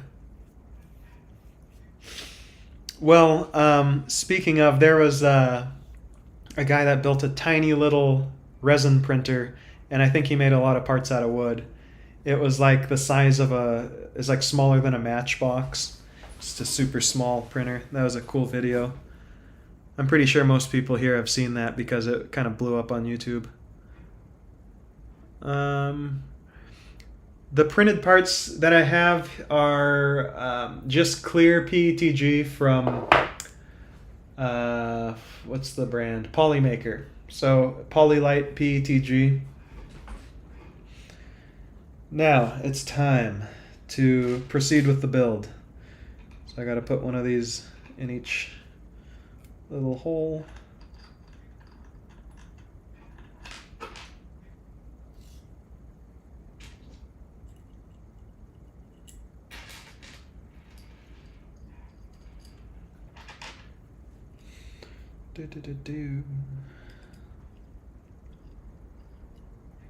Oh, jeez.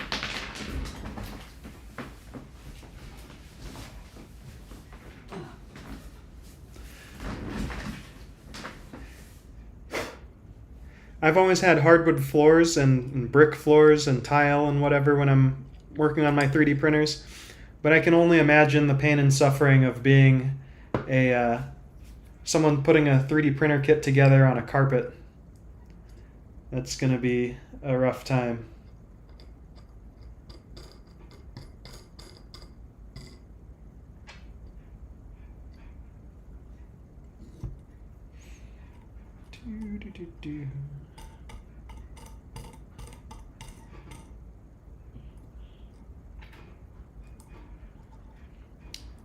One T-slot nut at a time.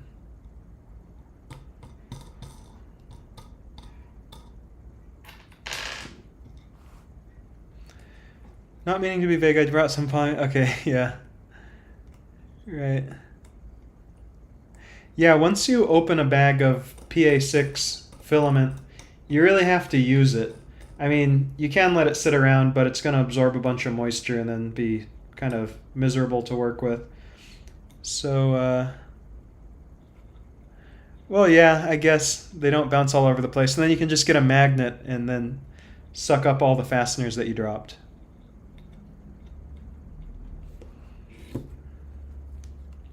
PrinterBot. All right, cool. I had a PrinterBot Simple Metal. That was my first printer about 8 years ago. I should have started a YouTube channel back then. That would have been a good idea. But I worked in industry for a while. I don't really regret it. I learned a ton of stuff working in industry. And that's all stuff that I can apply to my YouTube videos. It helps me talk out of my ass a little bit less when I have a lot of experience to lean on. Okay, so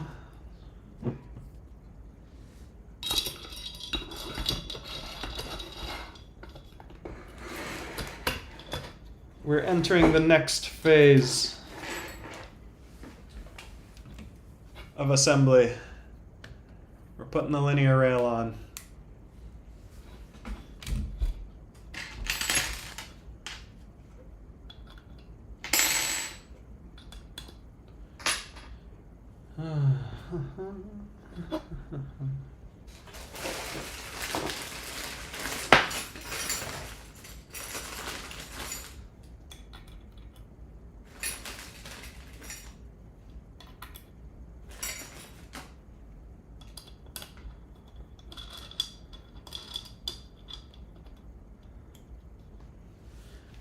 Okay.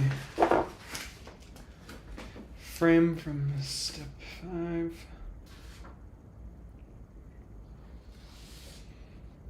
Okay, 70 millimeters from the bottom and 37.5 from the front. All right, I wasn't actually sure if I wanted to bring my calipers in for this video, but I'm really glad I've got them here because they really want you to assemble this thing properly. So for this, I'm gonna use 70 millimeters. So we'll just set that to 70.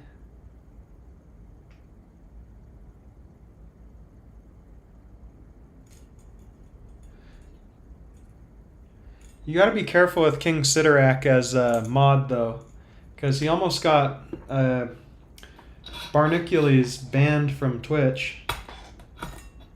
I'm sure he's pretty proud of that.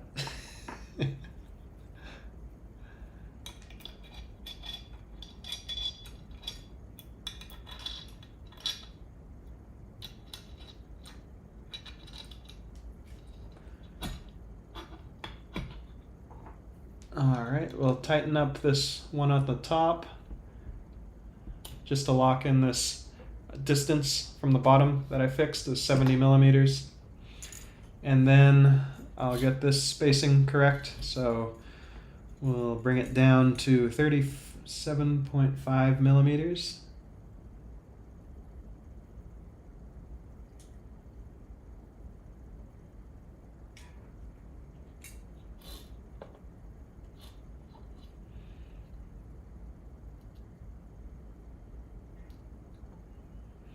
Now this is where that step comes in handy, because this will be a lot sturdier when I come in here and put this up against it and then push.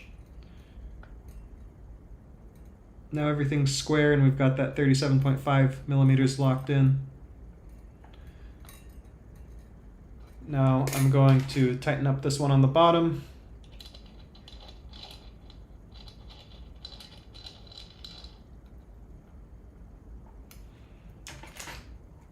And then we can loosen this one on the top.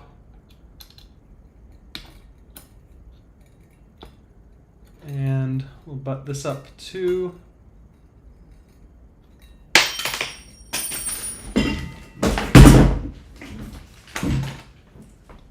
And then tighten that. And now we should be all locked in with everything precisely aligned. And that's one of the nice things about building your own printer is you can spend as much time as you want making sure everything's perfect and square, which is, I guess, I mean, I personally really like that.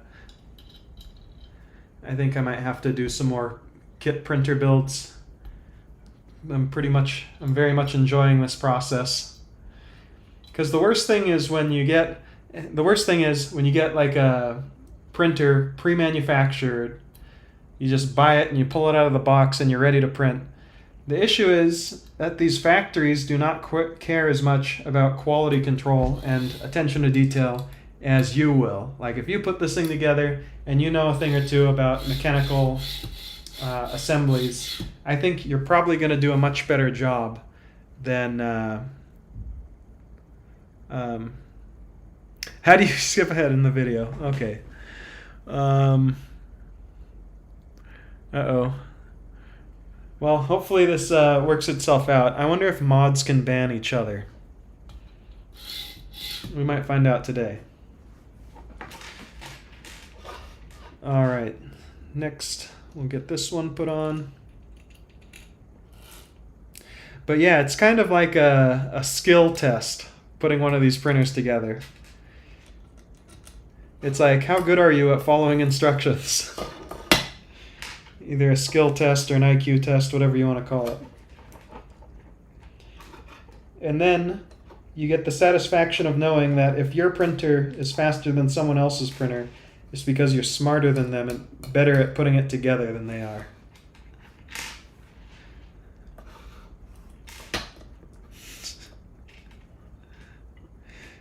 Yeah, jigs would be nice, but I think if I'm using my calipers correctly, then I'll be able to get a more accurate assembly than a jig, than a 3D printed jig.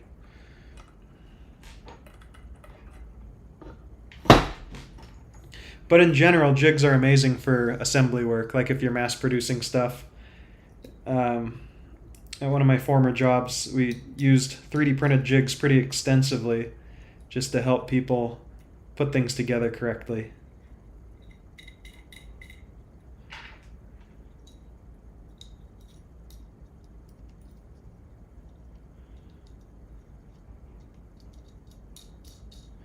Oh yeah, the wiring's going to be fun.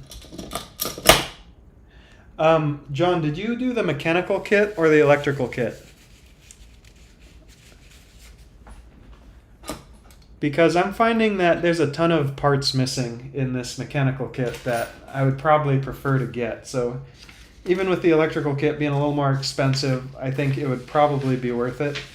Like if they're sourcing high quality motors, like LDO motors or whatever, there's a whole science to picking out the right stepper motors for a 3D printer, and I'm just using some basic ones off of an Ender 3 clone. All right, next step, we gotta put this next linear rail on.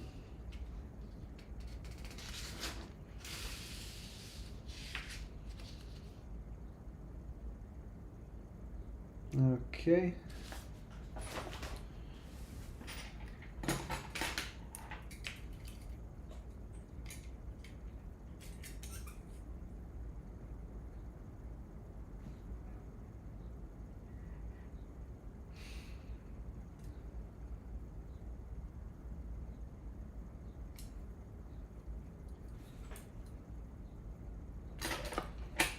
All right, so first dimension I'm gonna set is from the front, I need 5 millimeters. So I think that's right here.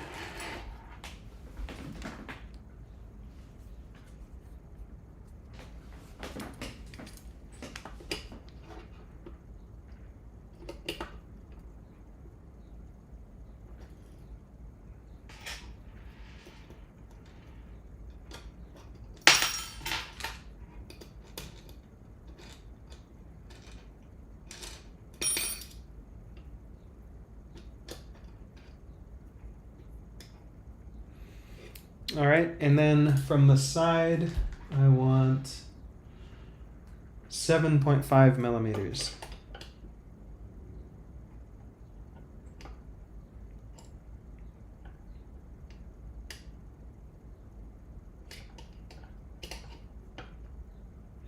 So I just pushed it a little bit and that got it into position, and we'll tighten that down.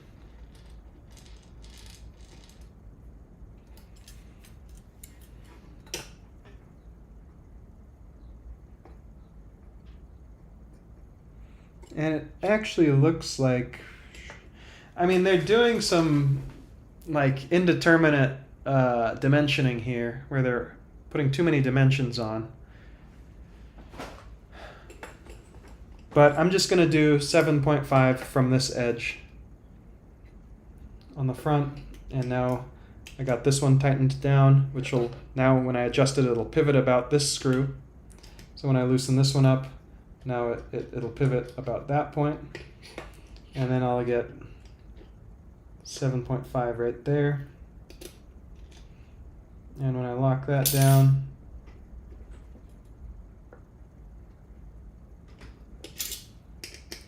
we're all precisely calibrated and aligned. I'll loosen this one up again. Oop.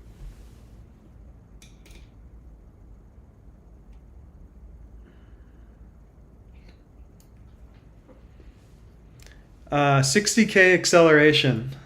I'm looking forward to trying that one out.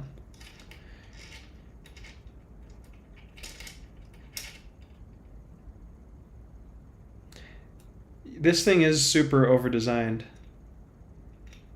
But really, there's no such thing as over-designed, because it's just going to increase your margin for being able to go even faster and handle larger, more torquey motors. So yeah, this thing's pretty crazy. I'm looking forward to checking it out when it's fully done, putting it through its paces. You have to worry about the rail not being aligned properly. I mean, you can just not worry about it, and it'll probably work as good as any Ender 3.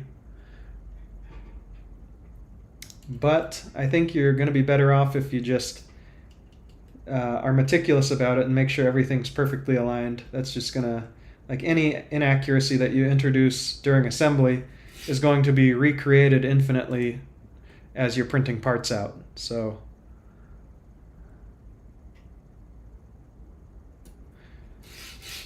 nice. Look at this. It's super sturdy.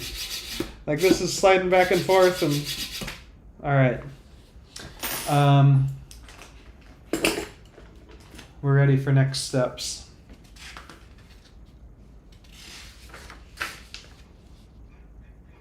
Oh, okay. All right. So apparently you can take these end stops off and then install the screws and then yeah, I'll just show you on the front one while we're doing this. So you can take the end stop off, then you install a screw.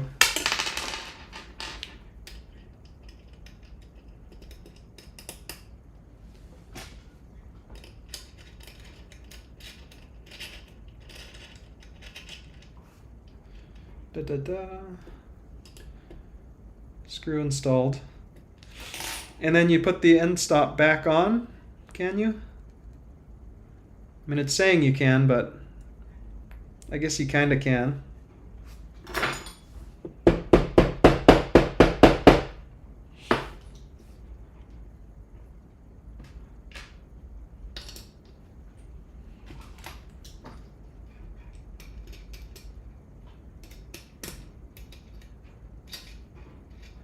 All right, so what's better, Ratrig or Voron?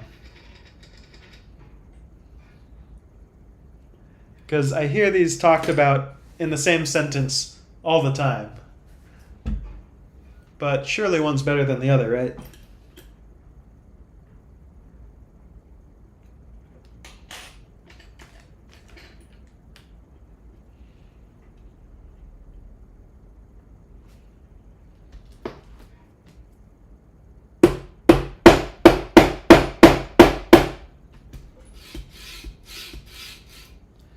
All right, and while I'm at it, I might as well install those last screws for the Z-axis as well.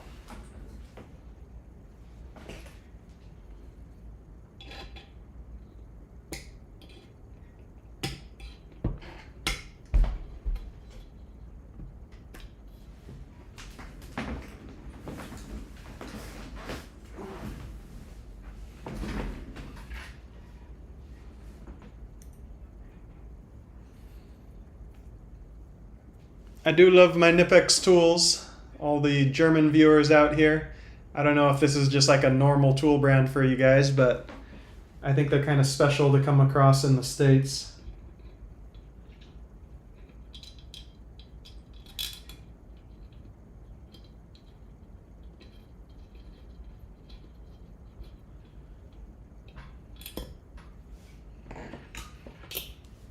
And if Knipex ever wants to sponsor an episode, you know we're up for that. But they seem a little too serious to sponsor 3D printer content of a madman in America. Yeah, 180 millimeters squared is kind of the ideal size for most prints. Like whenever I've seen someone do some analysis on what their most used printer size ends up being, it's usually 160 to 200. So, I almost went off the edge there. Let's just see. Okay, these ones have the contained balls, so you can take this off. Don't quote me on that. You can take this off and the balls won't get loose, but it's better to just keep everything contained and sealed there. You don't want to be messing around with that.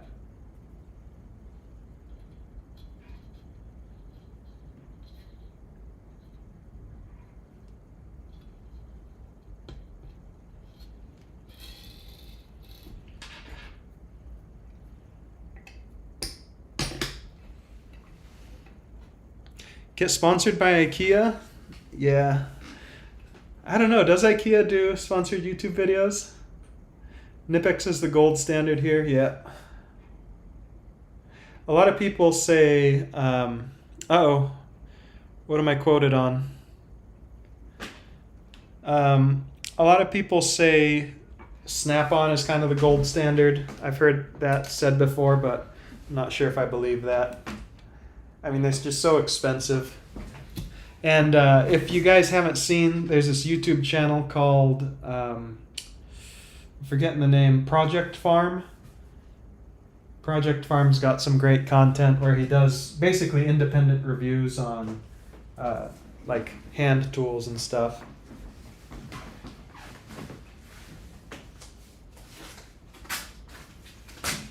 So that's who I go look at when I want to purchase a new tool. I'll just check out his videos. I'm sure that guy's making millions in Amazon affiliate link sales because he's just answering such important questions like, what hammer do I get? Or what pair of pliers should I get? And they get millions of views because it's just entertaining content.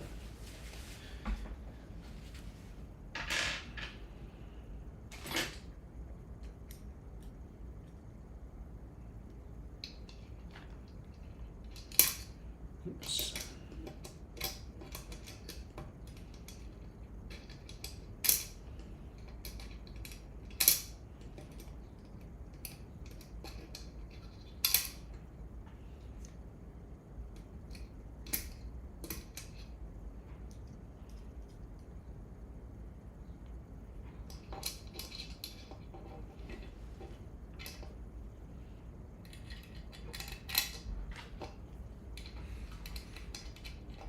Project Farm did, oh yeah, the LTT screwdriver. I might have seen that one.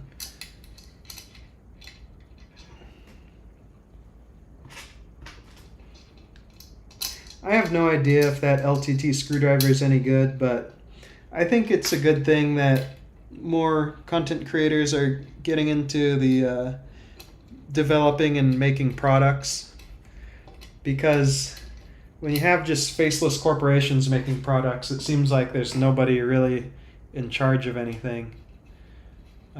Versus with LTT, he's kind of got like a public persona and kind of a public image, which probably helps him sell them for a higher price than he could get if he was just like Husky making a random tool.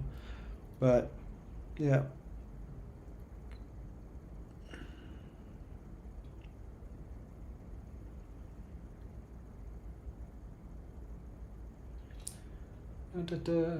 Here we go. All right, and I will put that stopper back in place if I can find it.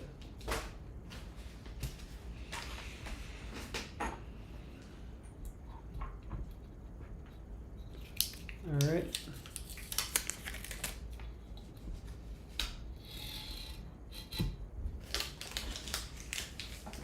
Okay. That's pretty good. All right, that's the end of frame assembly. Time to print out our next set of instructions. We're going to be looking at Z-axis motor assembly. All right, let's do Z-axis motor assembly. I've just got to print this out.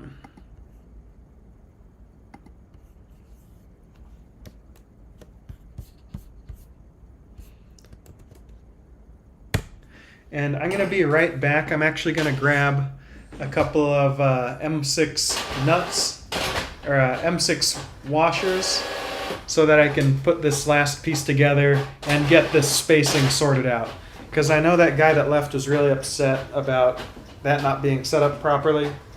But that's what happens when I try to read instructions. I miss stuff.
All right.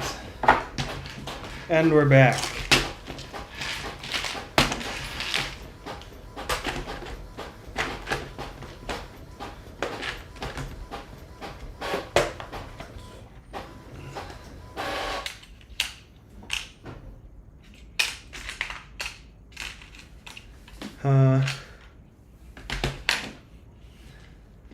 I might be out of M6 washers.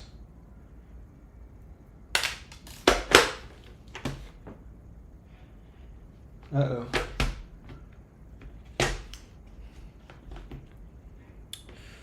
Huh.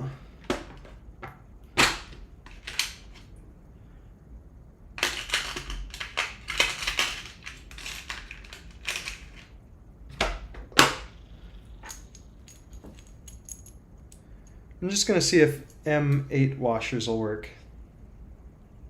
They'll probably be fine.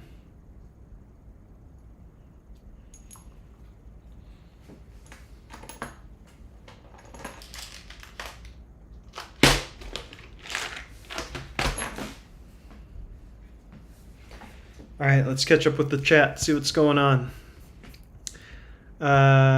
Did you replace limited quantity? Triple profits.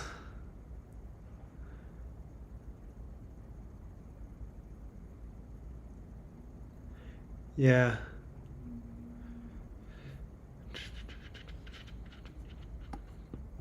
All right, let's see what Mike Jones is talking about. You see the new hex Prusa filament. It's a hex instead of round. Ah, interesting. That is very interesting. Yeah, it would be hexagonal instead of round, and also you've got a nice flat edge to grip onto. Instead of grabbing onto a rounded circle is not nearly as efficient or easy. I can get behind that idea, but it's going to take some testing and making sure everything works right to validate it and make sure that it's going to work fine in most 3D printers.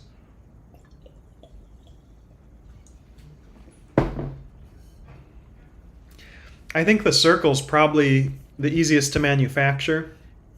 Oh, okay. April Fools. Well, I fell for it. It's not a bad idea, though. It would be. I just think manufacturing would be kind of the big issue there.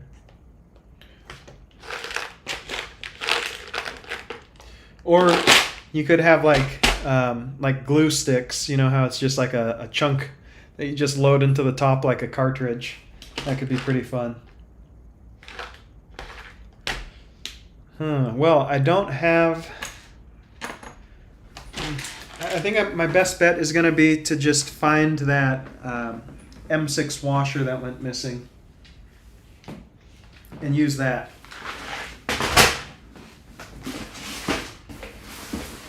I mean, it couldn't have gone that far.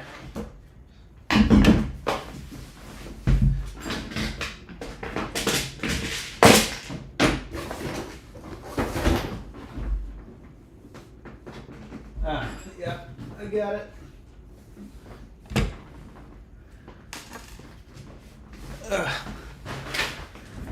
Okay, let's fix our mistake before even more people rage quit the stream. So I gotta move this back a little bit. I'm sure it's written on these instructions, I just didn't read the instructions properly. So, let's see. Alright, 140 millimeters from the rear or 100 millimeters from the front here. So let's loosen everything up and get that installed correctly. Yeah, the bees, not the bees.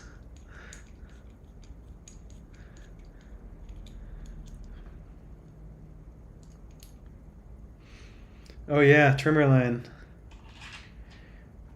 I was thinking about something. I gotta try and remember it. Oh yeah, so tennis rackets are made out of a nylon blend, and they have fibers built into them. So if you could find some way to melt and extrude that, you could make some fiber reinforced nylon. They use carbon fibers, glass fibers, all sorts of other stuff. But unless there is a clever way to manage it and make sure that the fibers don't get bound up in there, you're going to definitely end up with some nozzle clogs doing that. All right, so I'm going to fix up this y-axis.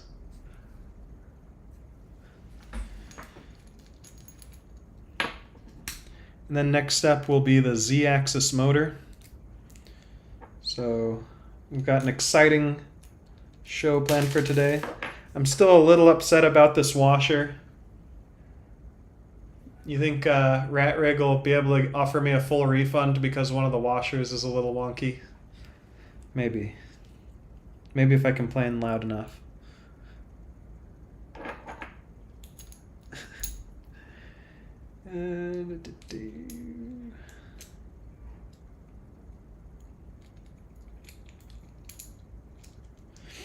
It's kind of odd that 3 millimeters used to be the standard for filament diameter. And now we've switched over to 1.75 because that makes a lot of sense.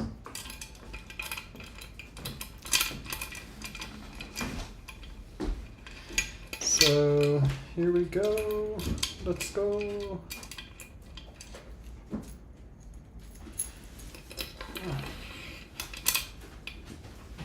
All right, so I'm just going to get these all somewhat tightened down, and then I'm going to loosen everything so that I can scooch this back 20 millimeters.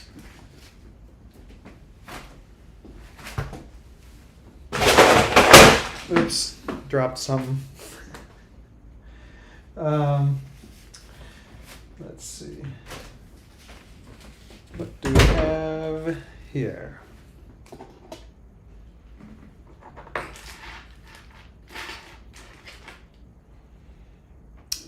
Okay.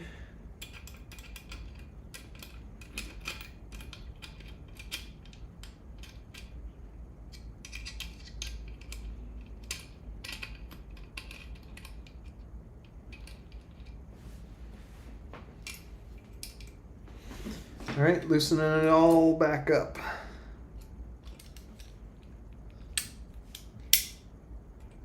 But the real question is, why isn't this perfectly symmetrical?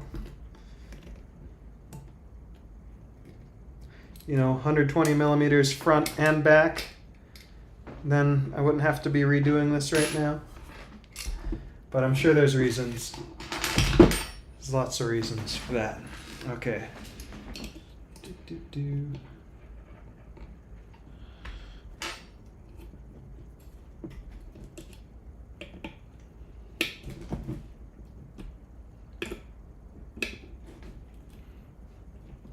Has anyone watched the Thomas Sandladerer video on, I think he was on the show with Prusa, and they were talking about the MK3? I'm going to give that one a watch later tonight.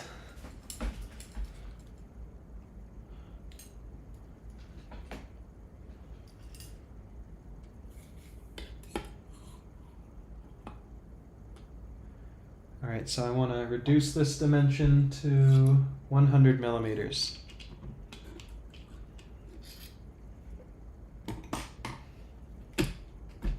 Oop. Okay.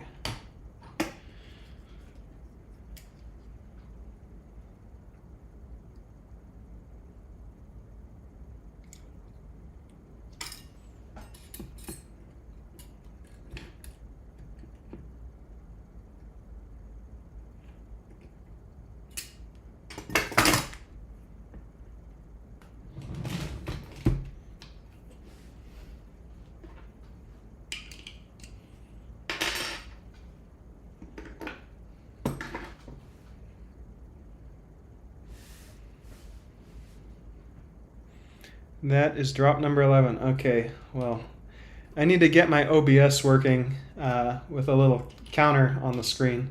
Anytime it detects like a loud crashing noise, we got to increase the counter by 1.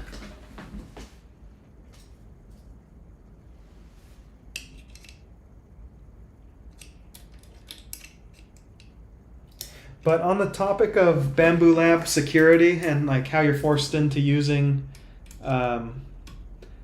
their like cloud stuff and registering, I'm gonna do a video in a little bit about like an effort to just completely take mine off the grid. So I'm getting a new laptop, and that's just gonna be a completely offline laptop. I got a new router, so it's gonna be a non-internet connected system, and we'll see how far I can get. I don't think I can actually even turn the printer on without registering it first. I'm not 100% sure about that, but I believe that was what I did when I set my first one up. But I'll go through the whole process again and just check out everything and see what I can do to get off the Bamboo cloud.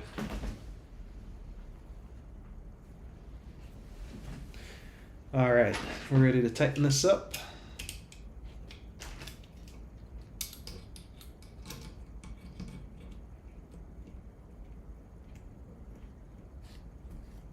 Oh man, I have some like precision blocks and stuff that I could use to make sure this is square. I bought some like precision machining stuff a while ago, and I never used it. And this would be the perfect opportunity to use it, but I'm not going to, so it's kind of a missed opportunity.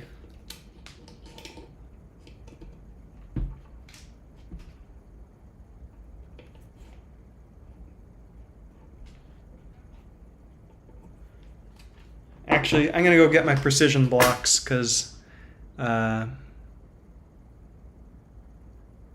yeah, Prusa mentioned their offline printing like it was some kind of feature. Apparently, they all got some weird offline, online only thing or had going on.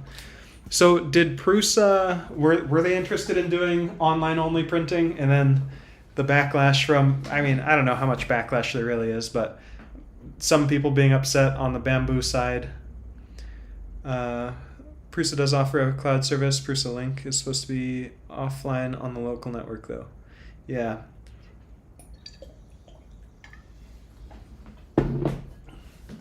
I'm preparing a presentation on kind of the issues around having everything online and having certain entities being able to access all of your printing history and information. I mean, most people are like, I don't care, I'm just printing Pokemon, but I mean, it is a lot of information to be giving up. So people need to be aware of that.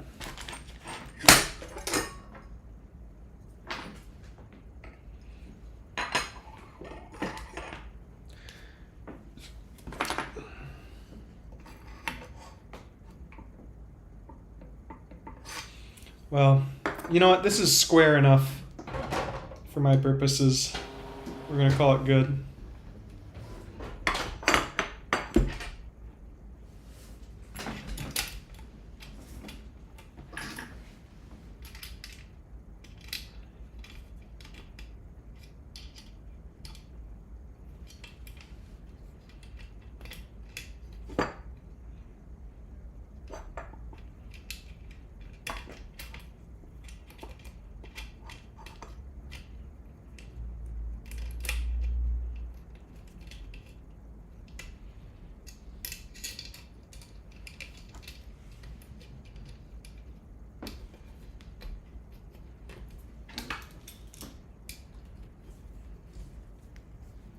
So I've been thinking about doing like more in-person stuff for my YouTube channel.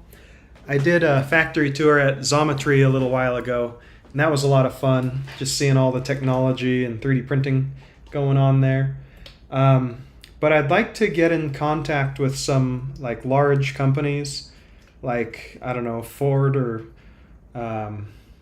Harley Davidson or something, just like larger companies, and see what they're doing with 3D printing. Could be an interesting opportunity to just go and check some stuff out. Because I know in automotive they do a lot with 3D printing. Just rapid prototyping, making sure that their new designs don't have strange interferences, doing wind tunnel testing, fit testing, all sorts of stuff. And we're even getting into the age where we're actually 3D printing things for end uses in advanced applications, like that whole 3D printed rocket that was going on a little while ago. That's pretty cool. So, I think it's a good opportunity for me to just get in and see cool stuff, because that makes me happy. But also you guys, I'm sure you'd like to see what some of these large companies are doing with 3D printing. Maybe they've got some crazy capabilities that are just cool to take a look at. Even just seeing like some basic stuff, like if they're using a Prusa MK3 to print out some prototypes and stuff. It's just cool to see that people in professional settings are doing this stuff that we do at home. Don't you want us to know your gold play button is printed? 3D printed? Oh yeah, I don't have a gold play button yet, but I should get one. There was that graphite plating video just came out recently. It's kind of cool. Bamboo Cloud rolls out machines for government work or defense contractors. Yeah, I can see that. I mean, you can't use DJI equipment for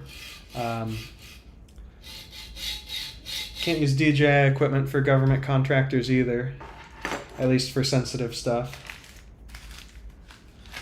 Let's see what we got. All right, so this is all assembled correctly now. Hopefully that guy will come back and join the stream again, because I fixed the thing that he was upset with. I forget who it was. Let me scroll up in the chat and see. Dennis Jesperson. We need to invite him back to the stream, since I've fixed my little issue I was having earlier that he didn't like. So, I mean, just the overall build of this thing, it just really feels solid. It's nice. It's very strong. All right, next steps. This is coming along nicely. Z-Axis by Simone Davy. Simon.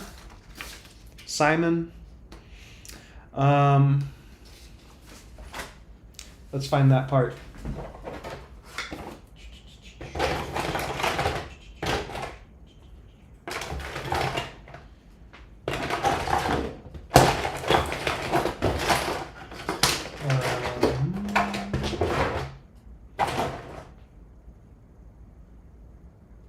There's no way I don't have that part in here.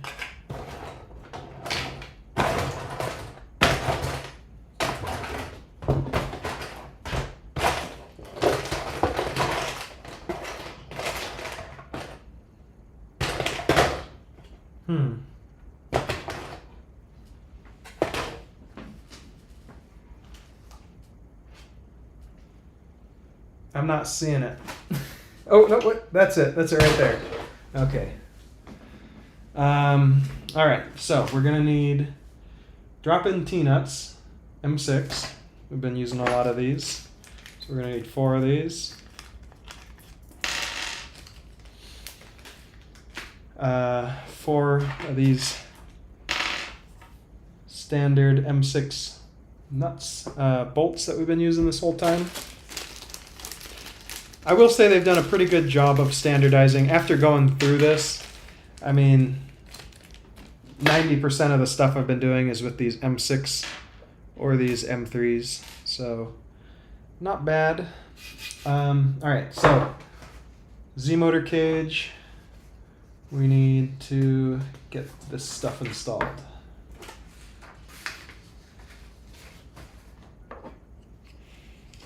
All right. 2 screws down this hole.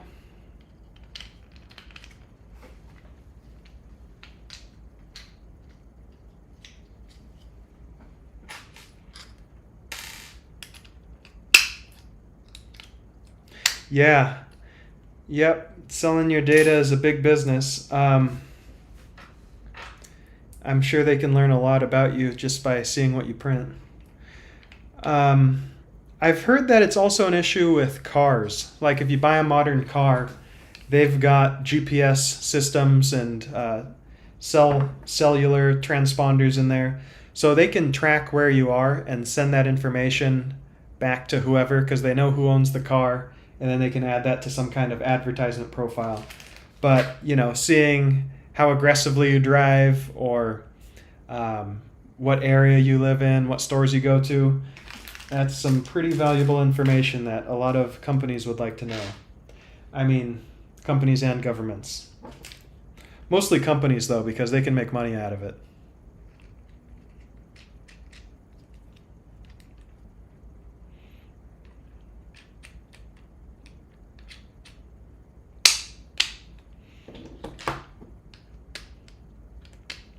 All right, so this gets attached onto the back here.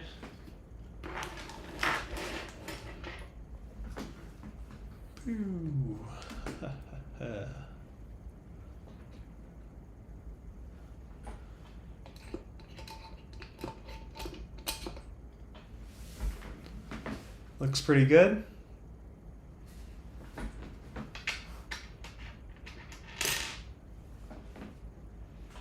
So it just needs to be butted up against this other part. It almost seems like these two pieces could have been printed in the same part, but I see what they're doing here. It's just making both of these parts easier to print because you've got less geometry all lumped into one piece. So it does make a bit of sense the way that they've done it.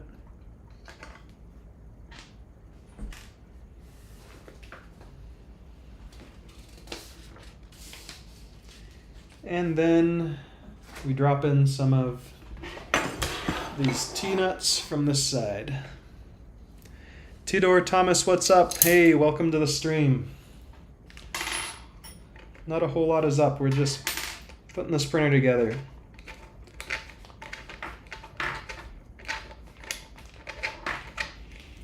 This seems annoying.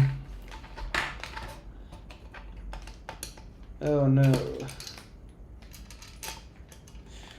I mean, I would have rather have just, according to these instructions, I'm putting these in like one at a time and trying to assemble this while it's put together. But it would have made, I don't know, this just seems a little annoying here.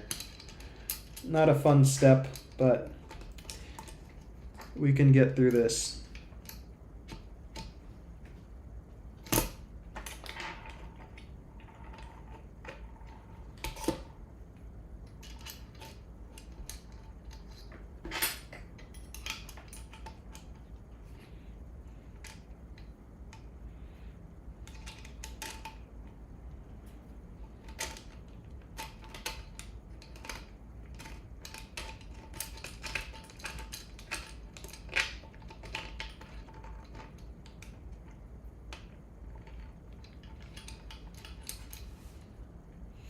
And this is not going to be fun.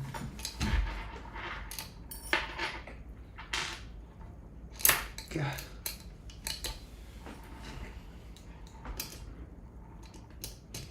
Nipex to the rescue.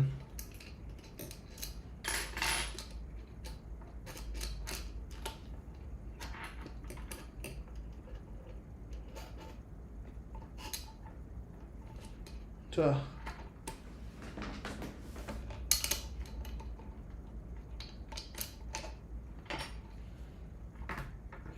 Okay, so I'm gonna just go ahead and say that this step is not very fun at all. So this is the first step where I feel like it wasn't really well thought out how you're supposed to do it.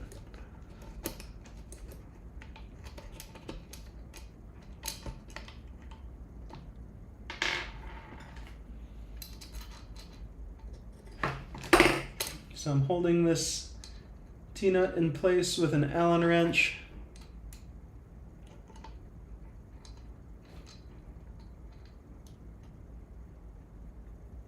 And then I'll get this. John, do you have any pointers for this part? I raged about my Ender 3S1 and its 27 bolt sizes. Yeah. Yep.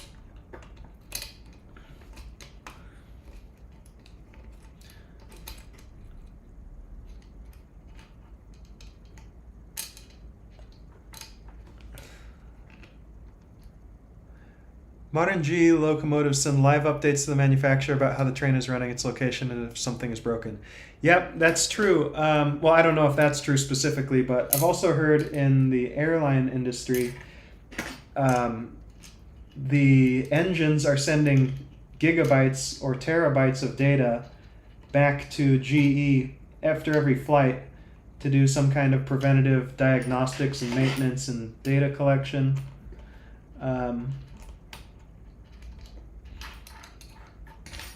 I'm inclined to think that that's a good idea because that's like a life critical application. If a airplane goes down, that's not going to be good for anyone. So extra monitoring and data gathering, pretty sweet for that application. And it's not really like personal data either. And like where airplanes are going is all public record anyways.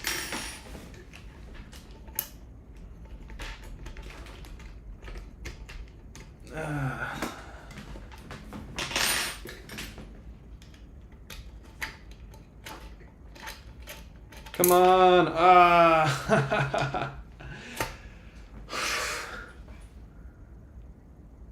Oh man. That's pretty cool. Engines are monitored live in 4K. Bathroom cam footage, yep. Your toilet needs automatic health monitoring.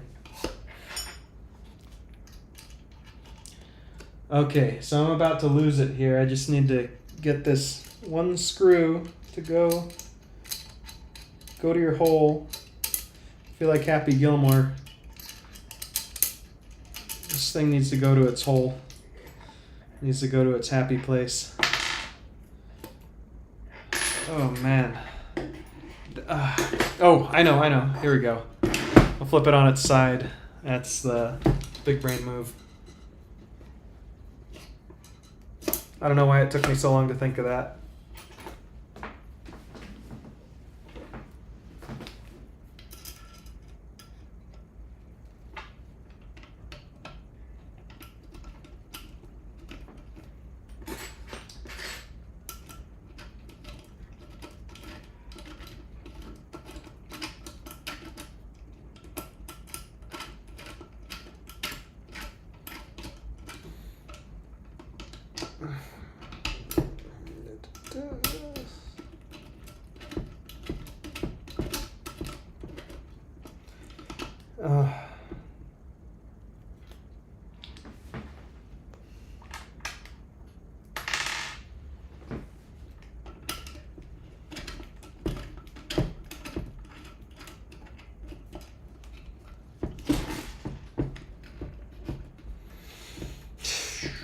Come on, we can do it.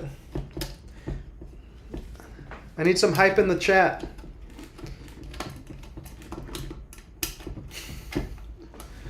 This is ridiculous how long this is taking me.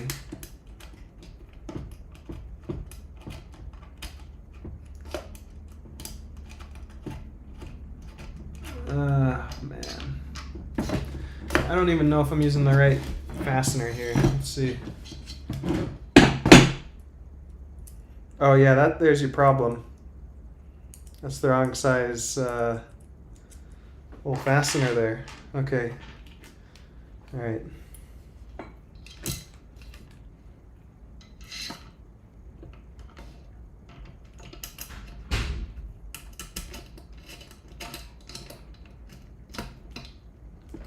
All right, that's much easier. But I like the design philosophy of this machine. It's basically as small as possible, low part count, and extremely, extremely beefy.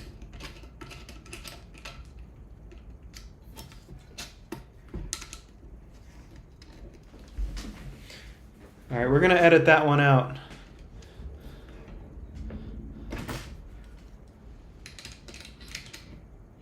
I mean, in the instructions, it kind of shows you installing it with it looking right side up. So That's why I don't usually read instructions. I probably could have done this faster without them. But then again, this whole printer probably wouldn't work if I didn't read the instructions, so it's a trade-off.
Do.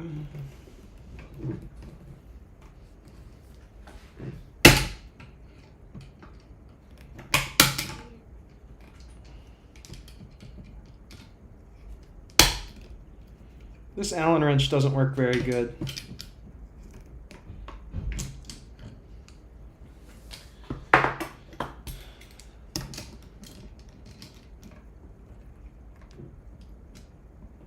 There we go.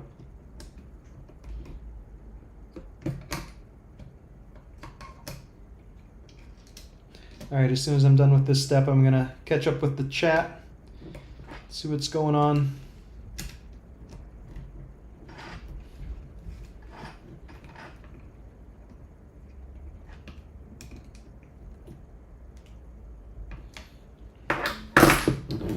Very nice. Haha. So, all right. That took a lot longer than it needed to.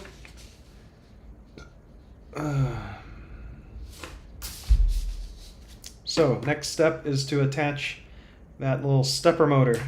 And I just got a little bit larger of a stepper motor. This one's Shenyang motor. I don't know anything about the different types of stepper motor, but this is like one of the larger sized stepper motors that you'll find on the extruder of an Ender 3. And it looks like they kind of call for a larger stepper motor here, so that's why I found this one. And we'll throw that on there. All right, tell that to Elon Jet. Oh yeah, yep, public record. Engines are monitored live, 4K. Go Nathan, go. Thank you, Raphael. I'm sure that's what helped me get over this hurdle. Power drill. I need an iFixit kit. Throw those Allen keys in the trash. Oh yeah, the trash bin is being my reject tools in my car. Yeah. Yeah, I mean, I could do a sprite on here. I could throw a motherboard sprite combo on here pretty easily. I've got all the stuff to do it. But I've got to branch out a little bit. You know, this is a whole new world of different stuff here. This is a lot smaller than a sprite. And I've got to use this new, well, I don't have to, but I want to. I want to try out this new Creality Spider hot end. Seems pretty sweet. Could build a little upgrade ecosystem around this. Wouldn't be bad. I mean, this is just a nice compact little combo here. So, all right. Time to get back to it. Stepper motor's going in. I need M3 by 18 screws.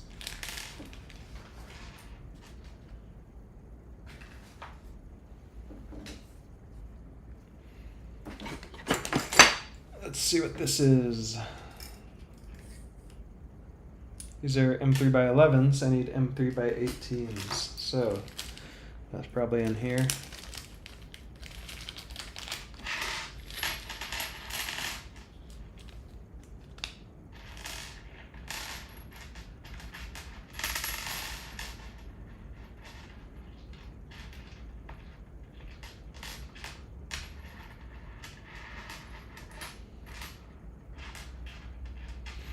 All right, so they've got some M3 by 18s and M3 by 16s, which is always a little confusing when you've got extremely close fastener sizes in a kit like this. But I can tell them apart, so it's not too big of a deal. We're just using 4 of these M3 by 18s here, probably to attach this just like so. So I need to get this old brass piece off of this stepper motor. I think this might be kind of seized in place, but I don't remember what the deal was with this one. Let's see if we can uninstall it here.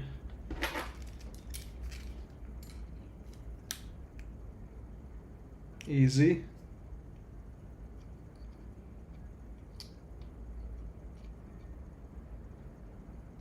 Easy. All right. So not broken at all. Let's try and keep it that way. Now we need some of these linear motion parts. All right. Thrust bearing. 1 axial thrust bearing. 1 spider coupler. Okay. So here's our spider coupler right here. And here's our thrust bearing.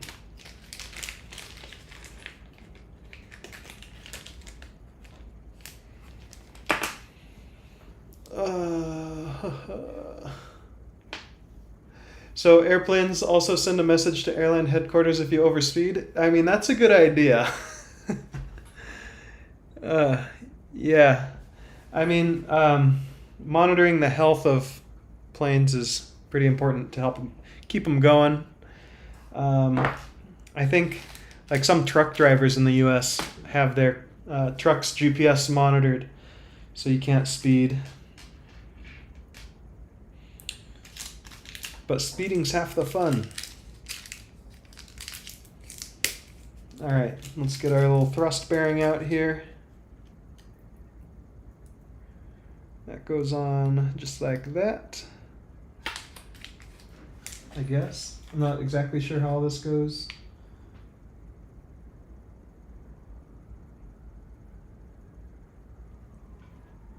Oh, okay. So we've got another part. This one here. I printed out these parts a couple of different times. So some of them are thicker than others.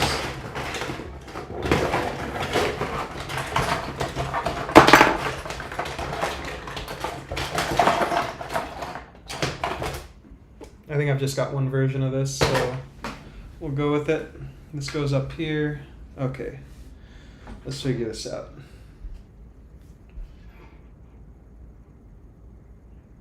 All right, we got another part.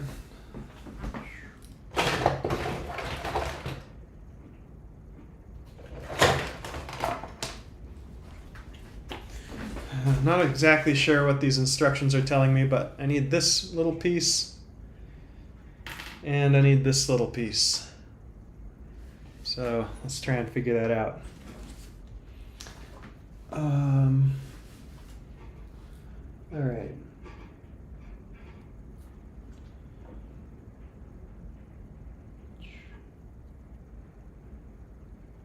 So slide the stepper motor into the mount as shown.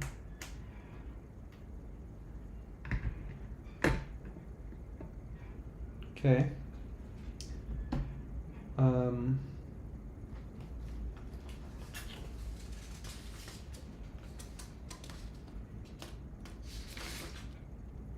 Okay, I don't add the thrust bearing till later.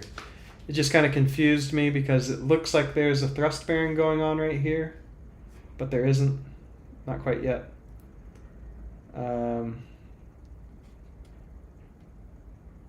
Okay, well, we'll just ignore this for now. Like, I don't know why it's showing me all this extra stuff. Just, you're overloading me with information here. Okay. So let's do this. I'm ready. This goes on just like this.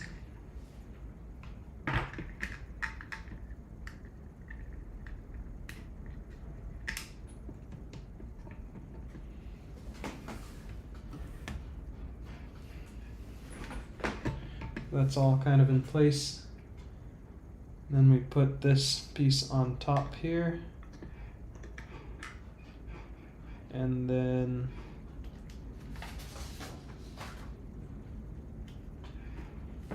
the 4 bolts.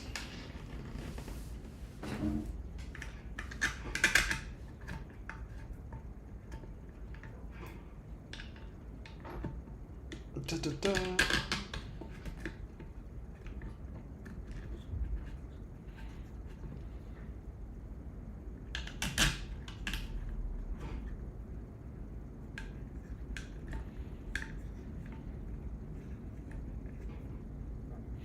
All the logs are not complete anymore. All those machines in Russia kept are now garbage. Interesting.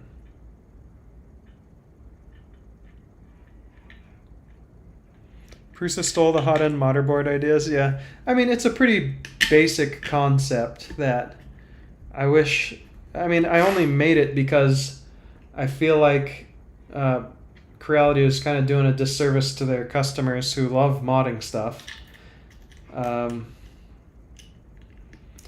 yeah, I think it's a good thing that printers are getting better.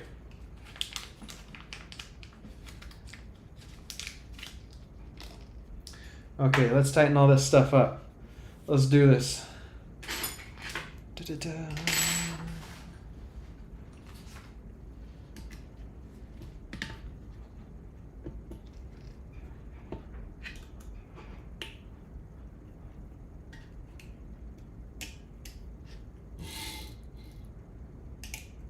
I don't know if this rail should just stay up like that.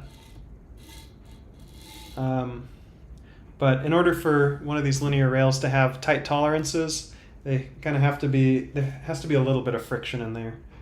It's almost impossible to have no friction. Uh-oh.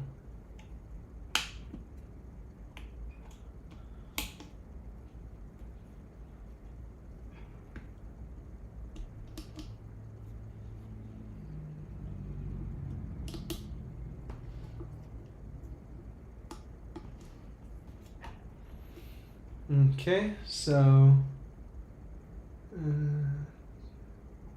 all right, so it says to push it as far back towards the frame as possible during this step, so I will do that.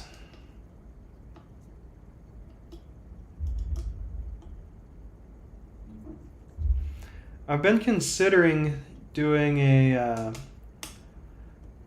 I think Big Tree Tech sent me over one of their new CAN bus tool heads, which I like in theory, but the problem that I have with it is if anything goes wrong with your printer, now you have 2 MCUs to troubleshoot and check the firmware on and make sure it's not fried and all that kind of stuff.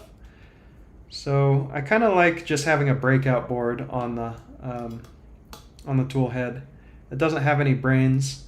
The downside there is now you have to run like 12 to 24 wires up to the tool head versus you only need 4 otherwise.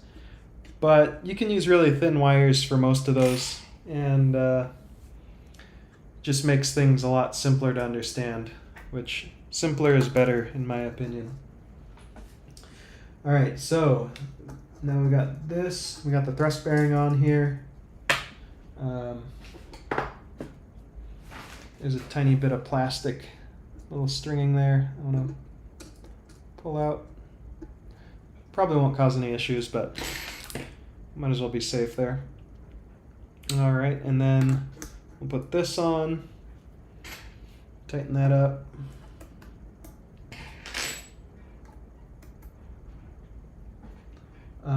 Install the axial thrust bearing over the shaft of the stepper motor, and then apply downward pressure on the spider coupler to compress the axial thrust bearing, and then tighten the lower screw on the spider coupler.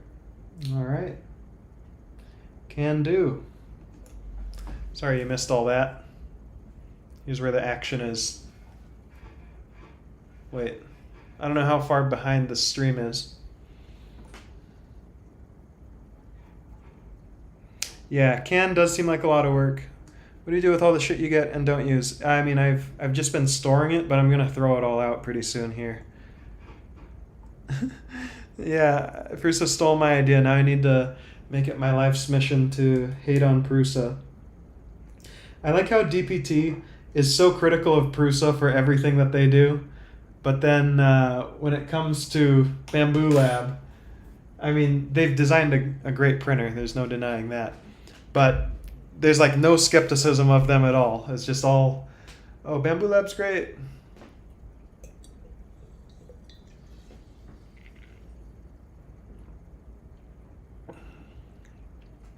You're right. I could send some of this to my trusty moderators.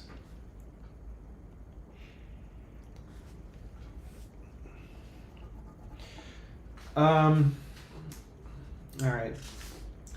Part of the reason why I just get rid of my printers when I'm done with them is I feel bad for people that get these crappy machines. Like, a lot of them just aren't very good at all and require so much tweaking to get working and to keep them working.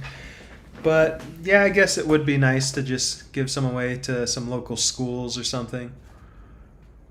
I took all this off to put on the integrated lead screw stepper. I don't know that I needed it, but I wanted to do the mod. Yeah, that sounds nice. I mean, if you can reduce the number of parts on the printer, that's always a win in my book. All right, so that's all done. Time for the next step. We'll see how far I can get through this before I have to take a break to eat.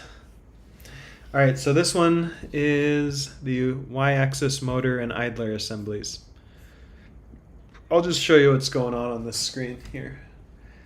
That way I don't have to fire up my Epson ET2760 and waste more trees. Oh yeah, there's videos here too, so I could watch a video. But I don't know if that's going to get me copyright striked, you know? All right. So next step is to take this thing, pretty recognizable part,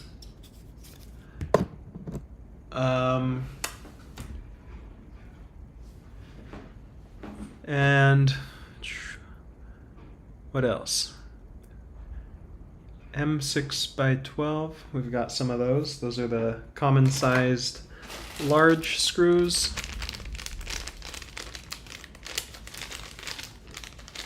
So I need 4 of those.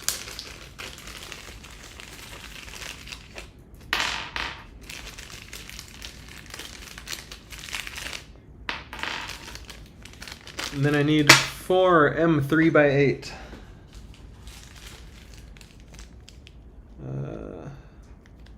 Here's M3x10s. That could be really easy to get confused with there, but here's my 3x8s. So now I'm in 3x8 land. It looks like I've got a huge bag of these to install. So it seems almost as if we're working our way from large fasteners to small fasteners here. I got 4 of those out and ready to use.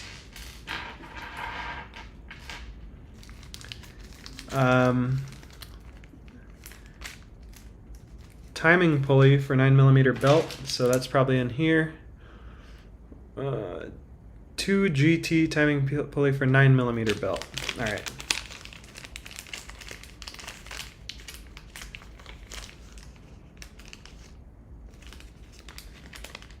So here's that timing pulley for 9mm belt. And 4 square T-nuts M6. Now we're moving over to these square nuts.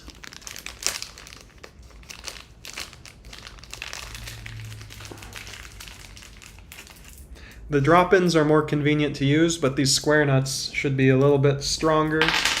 So I don't know if they're using these because it's a higher stress application or what, but we're gonna find out. And 1, I don't have a stepper motor that size, I don't think. I just have these little baby stepper motors.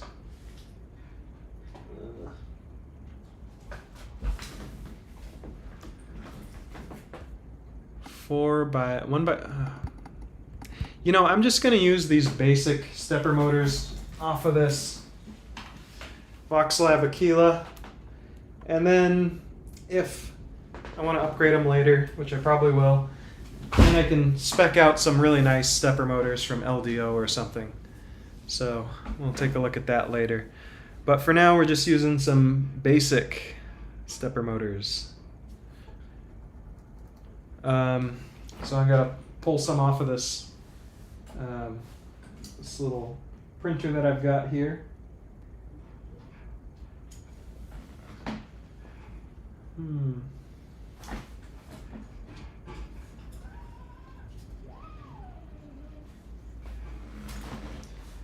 And what else? There's one special screw there. M8 by 30. Wow, that's a big screw. Where's that M8 by 30?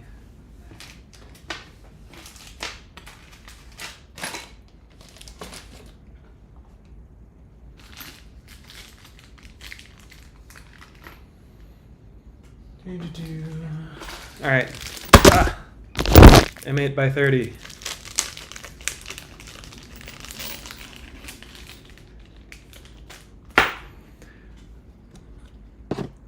So, assemble the Y-axis motor mount. Can do.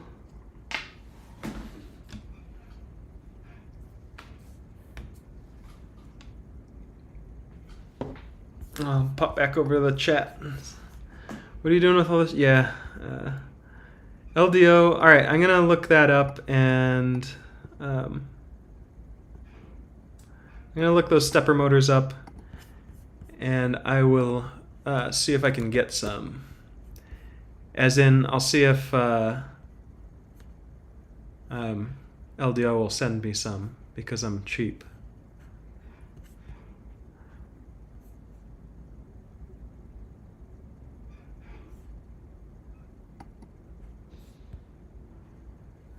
So here's the stepper motor that you were talking about. I mean, that thing looks pretty beefy. Will that run on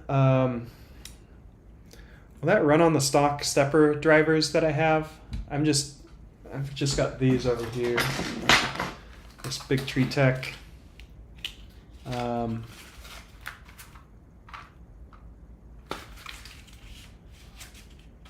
not sure exactly what these are. TMC 2209. And they sent me another box too. Let me open that one up. Yeah, they're also TMC 2209s. So, am I good to go with those 2209s or should I get something else? What do you think?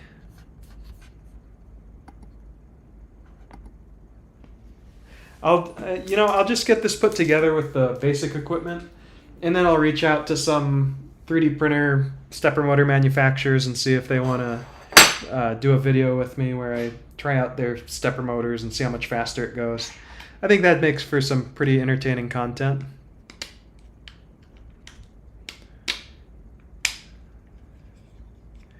There's no waifus on this stream. No anime waifus to be found. Until I get my resin printer.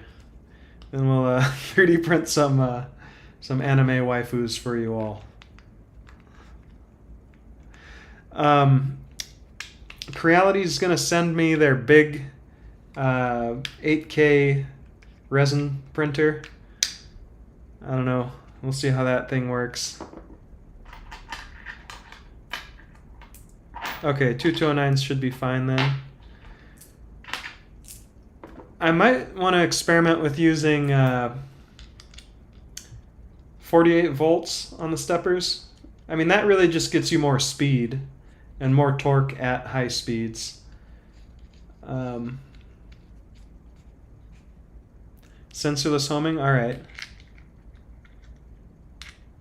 I think I watched like a couple videos. It might have been Modbot's video on the V-Minion, and I think he set his up with sensorless. But in any case, sensorless is going to be great.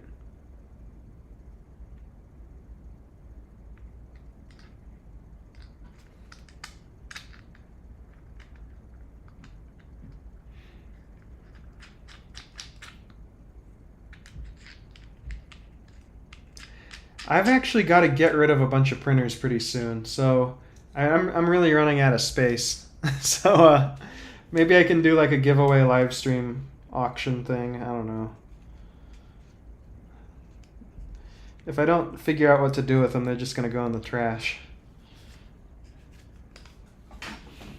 And that'll make Sidorak go all trash raccoon on me. Trash panda.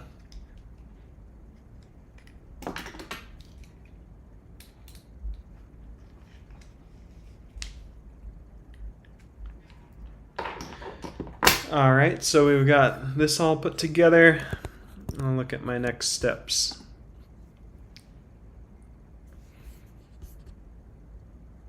Okay, so we're going to need those stepper motors.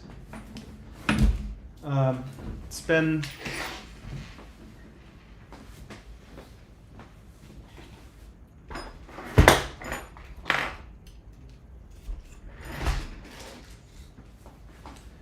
so this Voxlab Aquila, it's had a good life, long life, a good run, but now it's time for that to come to an end.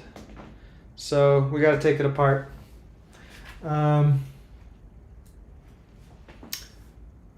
Let's do it. I need some kind of like ritual for my 3D printers when I'm done with them.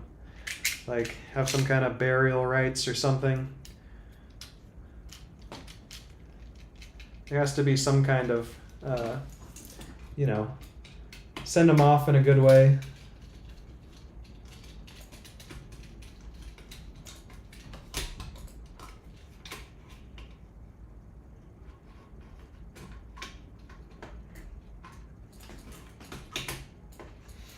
But yeah, it looks like either way, no matter how you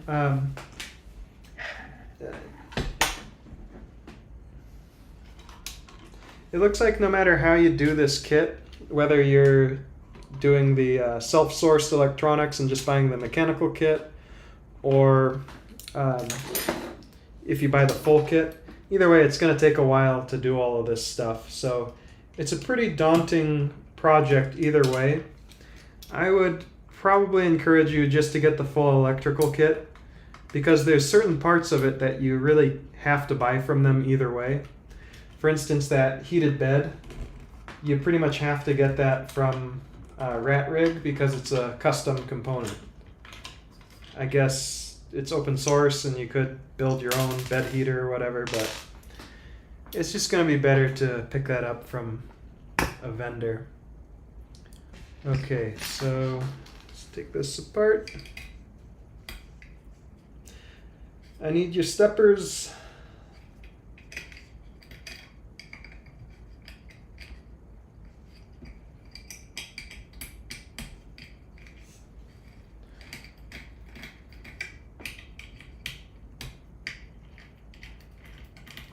The funny thing is that this cantilever printer, the V-Minion, is probably going to be able to print faster than this standard style printer, with, even though it's got this extra structural support on the sides with the both sides.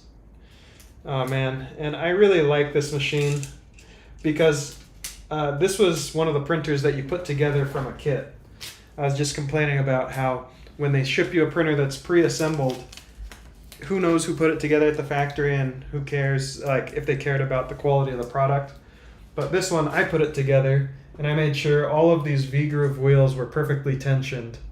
So it just printed really well because of that. But its time has come to an end and we've got to be moving on. So I'll take off this Y-axis printer. I'm going to take off this Y-axis stepper also, just because we're going to need that.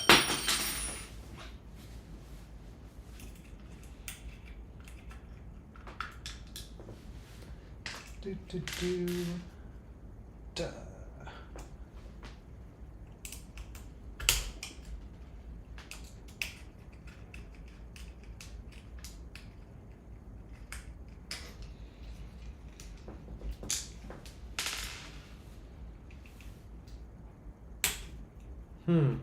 I wonder if there's a way to make this into a silent printer as well. Like use some stepper motor dampers on there. Because I've heard that when you go to speed printing, you end up not wanting to use Stealth Chop Like whenever you hear an Annex K3 flinging the tool head around at 600 millimeters per second, it sounds like like all those old stepper motors on old 3D printers.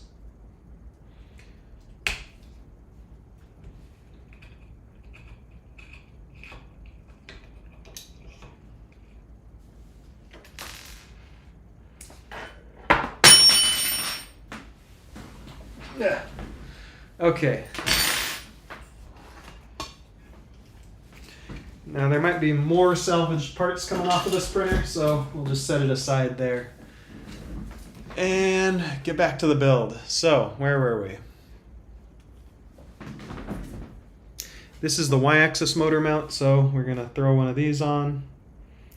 It looks like the belt is actually larger on this Y-axis, which is pretty smart. I mean, the Y-axis is moving a larger mass, so you want it to be a heavier duty, stiffer belt to be able to put up with that a little bit better. Squishworks has pretty much all the V-Minion parts you would need. They sell beds and heaters, etc. All right. Melbourne, all right, good morning. I left one of those red MGN 12 stopper things on by accident when I was testing travel for Z and finished my V-Core 3. It was pretty hilarious. I don't know what that would do to the printer, but I'm guessing it travels all the way to the end and you're bumping into it or something.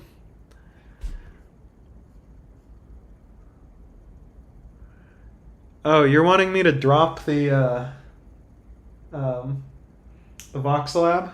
That's a good idea. I could just drop the printers when I'm done with them.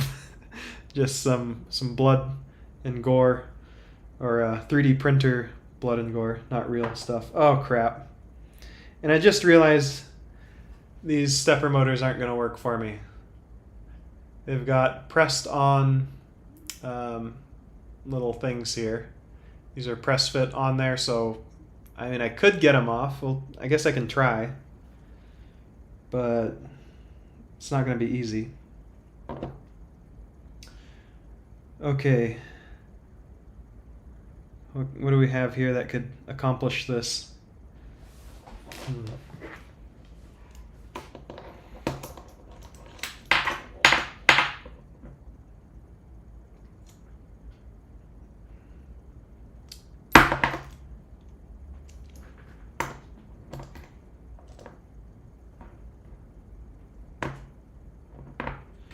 right, maybe I can grab onto this little pulley.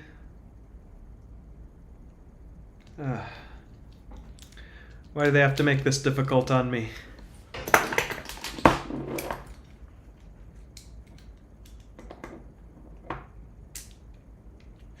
I'm pretty sure these little belt pulleys, the ones that are press fit into place, they look like they're metal injection molding. They're built with metal injection molding, which is a really cool process. But the fact that they're press fit on there annoys me, so we'll see if we can get them off.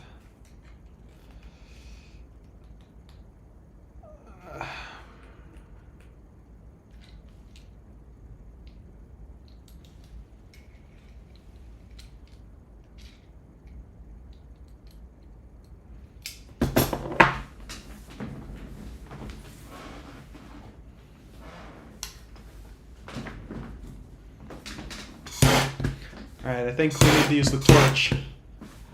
So if I heat this up enough, what's going to happen?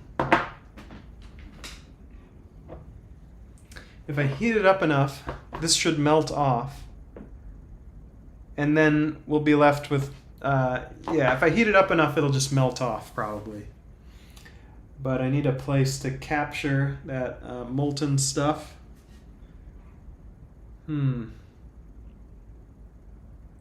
Okay, let's come up with a game plan here. So if I can kind of pry this with these Nipex thingies here, and if I heat it up enough, it'll be weak, and it'll have like a reduced like tensile strength, and then I can just pop that right off. At least that's the theory. But the other problem here is our steppers. They kind of need that D-ring profile. So it's got just these set screws. So these ones don't have the flats cut into them anyways. So I think I'm really going to have to just find some other stepper motors for this. That's annoying.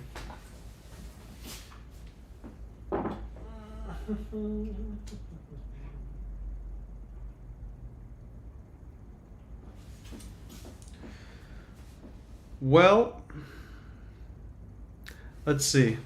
I think I might just keep assembling this with that stepper motor.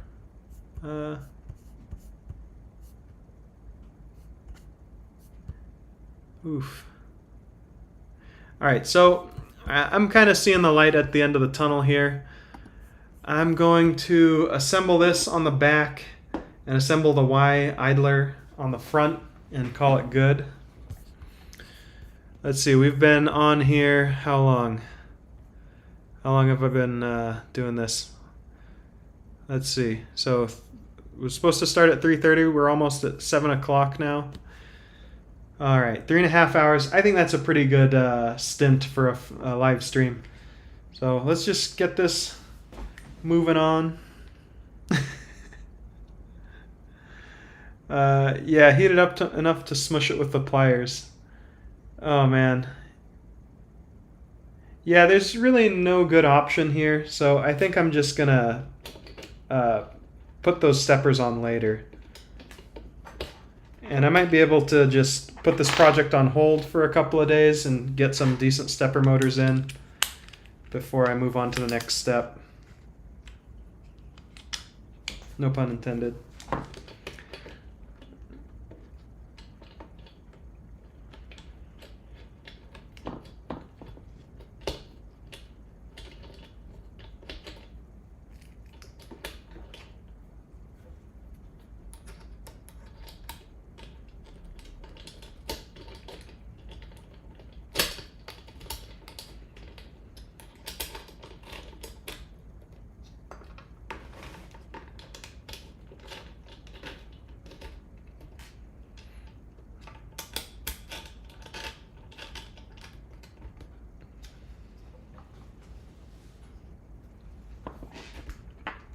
All right, there's that on the front. Oh, cool.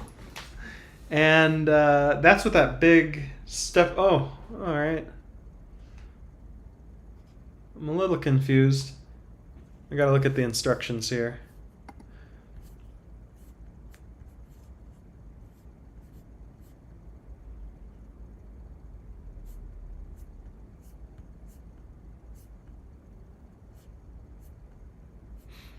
So why isn't it telling me to attach this y-axis here yet? I'm guessing that's on the next step. I'm going to jump ahead and take a look.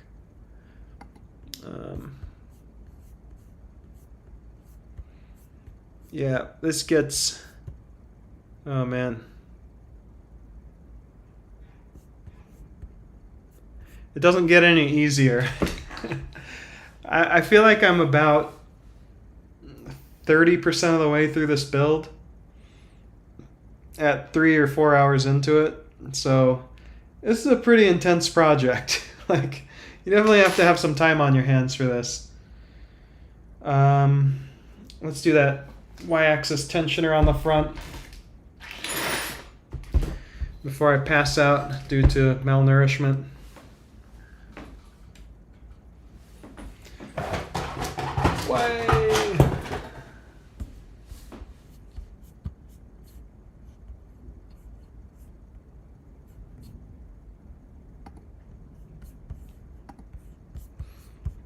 All right.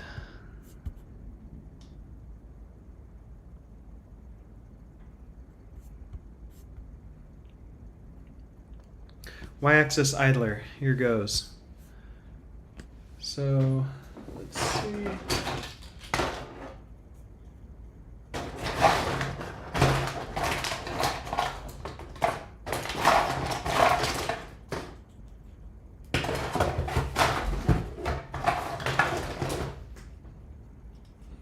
I don't know if I even printed that part.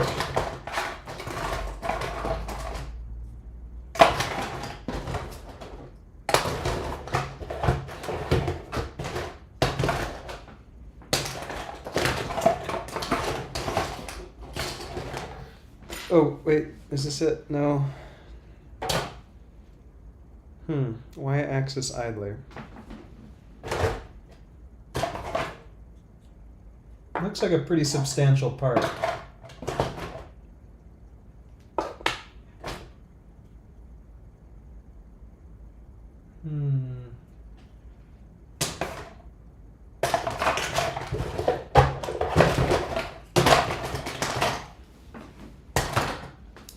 Alright, I think I'm going to have to print this piece out. For some reason, I do not have it in the box. Looks like a fun part to print, though.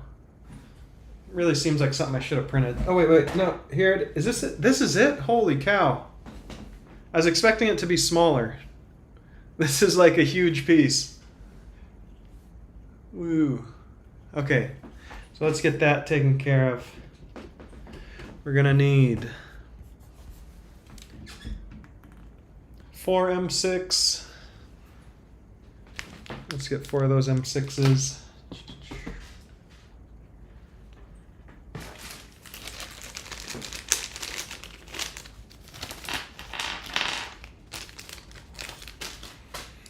All right, 4 M6, 4 30-30 square nuts, yet again.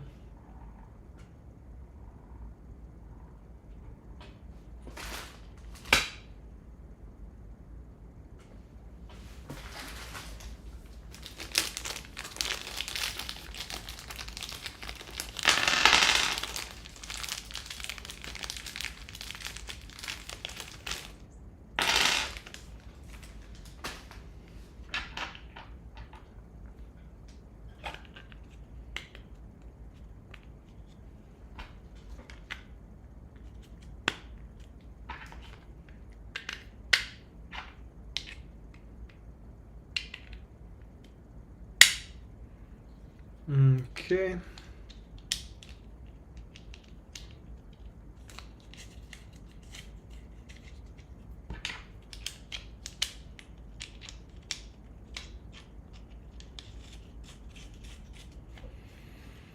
All right, next up.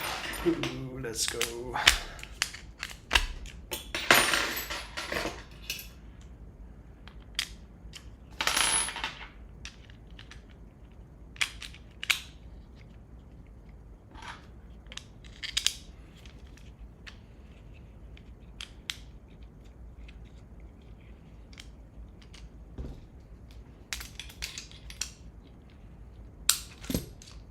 Oh yeah, you probably want to see what's going on here, and catch up with the chat too. See what. Yep, lots of iron. Grub screws are healthy and nutritious. Yep.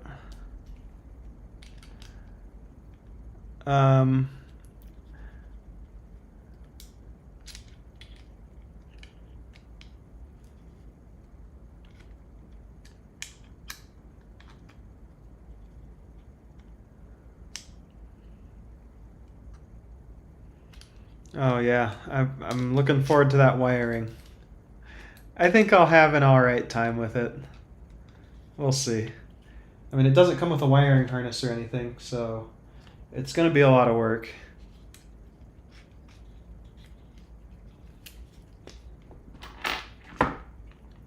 So John, how long did it take you to put your whole V-Minion together? Uh-oh, Namion's here.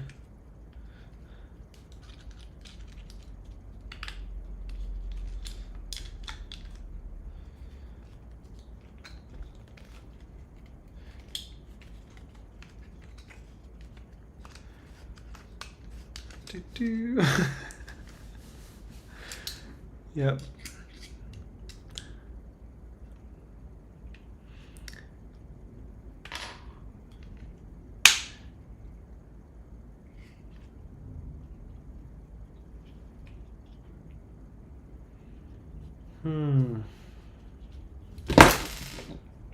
All right, so this goes on like this.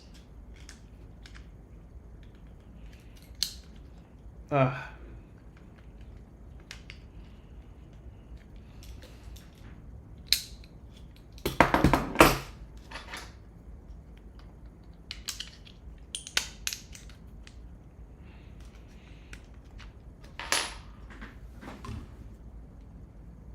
right, so we just kind of put it on the end here.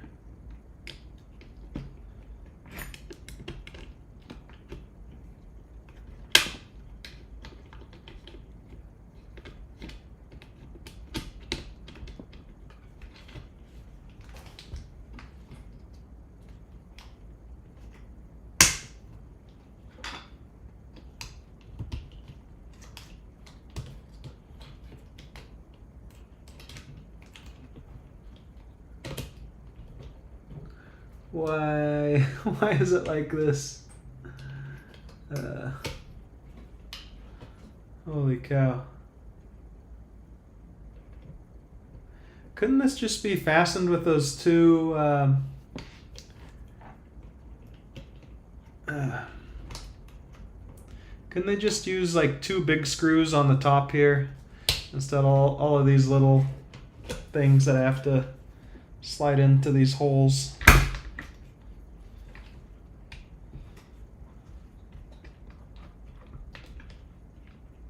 All right, there we go.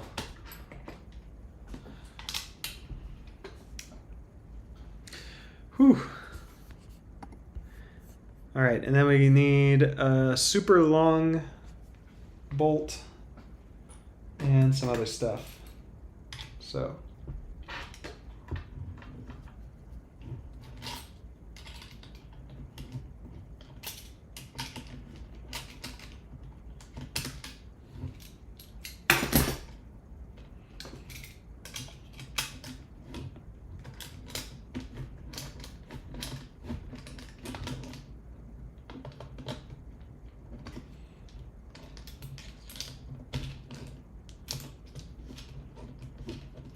So I'm gonna kind of give my first impressions of this kit build experience because I haven't done one of these, I don't think really ever. The closest thing I've done is like the old Ender 3s, Ender 3 V2, where you put it together, but a lot of it's pre-assembled and it kind of uses a minimum number of parts. Versus this, it seems like they didn't put in a whole lot of effort to reduce the part count. So like just this front tensioner assembly, for example, it's like 1, 2, 3, 4, 5, 6, 7, 8, 9, 10, 11, 12, 13, 14, maybe 15 fasteners, and then a couple extra parts. So you're looking at around 20 parts just for this one front piece. That to me seems a little excessive. Like this thing is probably like way overbuilt.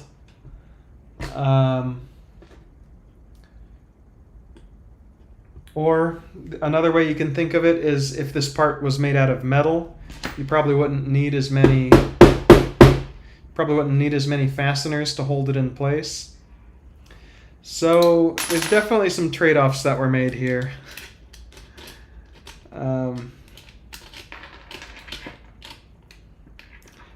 Like sure, you're saving a little bit of money by 3D printing this front piece, but if you could have machined something out of aluminum that is held on with two fasteners, I think that would be a much easier experience overall and it'd be equally strong. So really this is more of a statement piece. It's like, what can we do with 3D printing? And we're going to restrict ourselves to only using 3D printing, and what do we get out of that? All in all, I imagine this is going to take me maybe 15 hours to finish, which is crazy to think about. So definitely don't start a kit printer build if you're in a hurry, because you're not going to get done anytime soon. Like if I needed to make some parts and I was like, oh man, I need to get one of these for work or something, I think your boss would like freak out about you ordering this and then spending a whole week's work just putting it together. I think the much more reasonable route for general purpose running of printers is going to be to just buy a printer that's mostly assembled and just slap it together and start making parts. This is more of like a hobby experience. Like, this is pretty fun, actually. It's like putting together a complex set of Legos. Very, you get to work with your hands a lot, and it's very fun and really gives you some inspiration of what you can do with 3D printing. So like all these 3D printed parts, I mean, especially when I get to the x-axis, I think that's where it's going to get even more interesting. You can do a lot with just 3D printed parts here. So, yeah. Let's wrap up this little bit of it. Any final questions from the chat? I think I'm going to be done here in maybe 5 minutes. I'm very hungry. Legos. The plural of Lego is Legos. Oh, okay. But my Legos! If for nothing more than curiosity and magnetic screw holder on the top cover. Yeah. You stopped for a week before starting wiring? Yeah. Oh yeah, I didn't read your answer for how long it took you to build this little tank of a printer. Can Wera sponsor the rest of this build and send some hex wrenches? I do need some hex wrenches. These ones are getting pretty hard to tighten by hand. That's for sure. I'll put together this little idler assembly, and we'll call it quits there. The other thing that you have to worry about is leaving this mess out on the desk. I'm not sure how that's going to fly. I might get some flack for that. So if you're starting a big project like this, you definitely need some dedicated space for it. All right, let's get this Y-axis idler assembled. We're going to need this little thing and then some little spacers. Where can I find the spacers?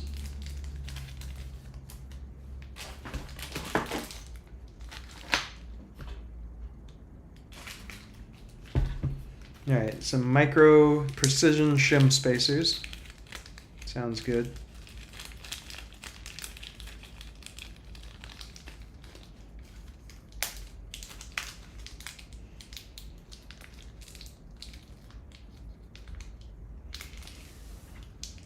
Ah, man, this is like a form of torture. If you wanted to just really make someone suffer, just have them put together like one of these without stopping. I think that would certainly drive someone to madness. Okay, and then we need one of these really long bolts. This is pretty clever. Oh. Yep, I'm pretty sure this is the right one. Not reading the instructions anymore. I'm just kind of trying to grind, get this done. That never backfires when you get in a hurry and try and finish something faster than you're capable of finishing it.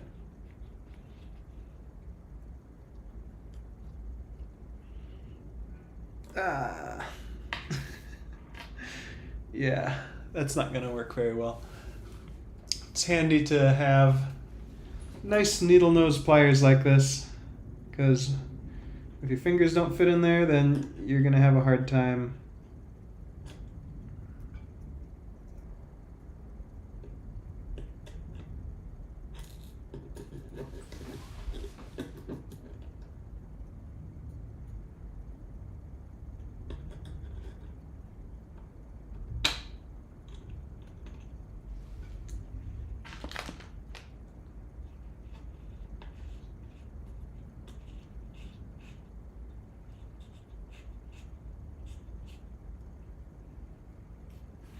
This is going to be a little bit tricky to assemble, too. Oh, no. Because you got to get this stack of stuff I think it's going to make more sense to tip it up on its side. Like this. Yeah, that's the ticket.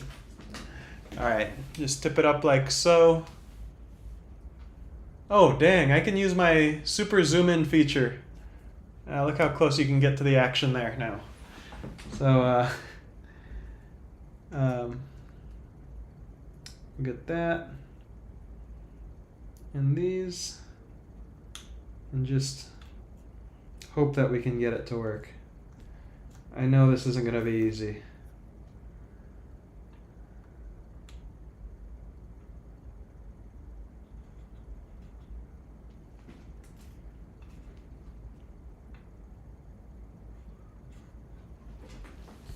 Pretty sure how this goes together. Yeah, we got to put these shims in. Man. Oh, I should probably actually do it the other way around, like they're suggesting. Get gravity working in the proper direction here.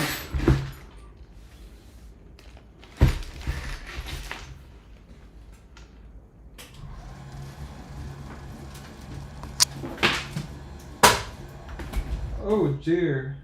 Ugh. Worried about breaking some stuff.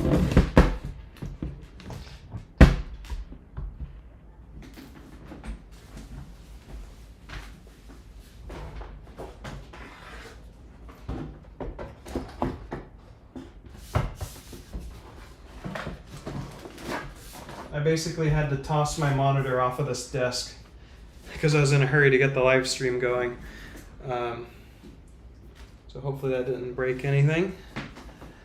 Now, I'm going to zoom in on this little bit.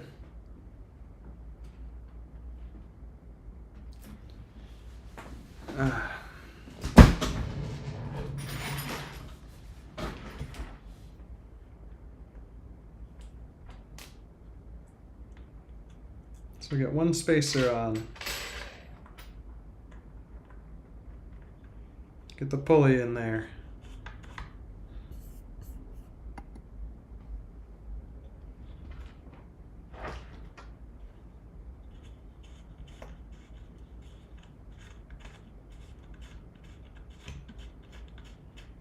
All right, and as we get to the end of this, I got to slip one of these tiny little rings inside of that gap. I have no idea how they expect this to be remotely easy, but here goes.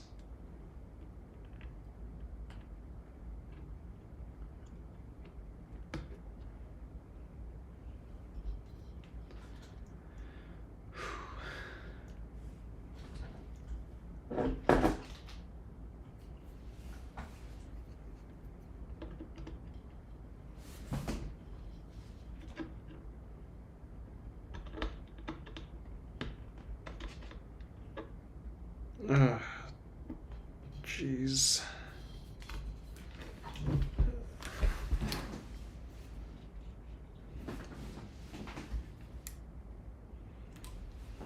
So I've got this spacer that needs to go in there.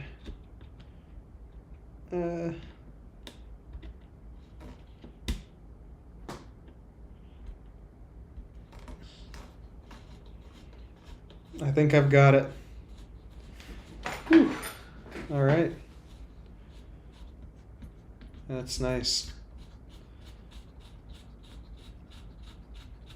I think I'd prefer if this part was made out of metal and the back piece. Like if they could just combine this all into one metal assembly, that'd be a little bit nicer. But I mean, this is really more about the idea of everything being 3D printed. It's like a cool little thingy.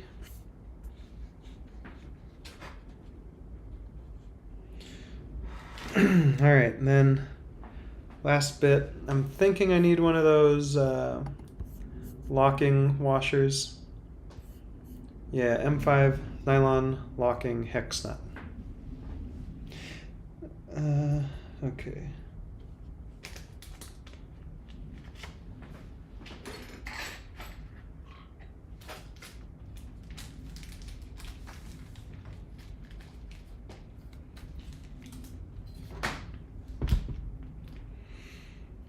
All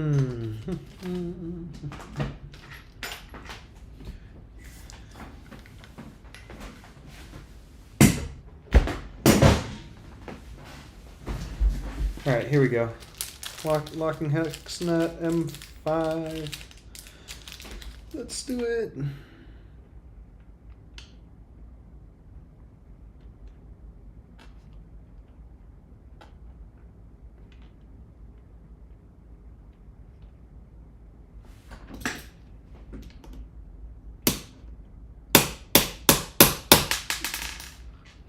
And of course this last piece isn't fitting in. I think that just the tolerances are a little bit tight here.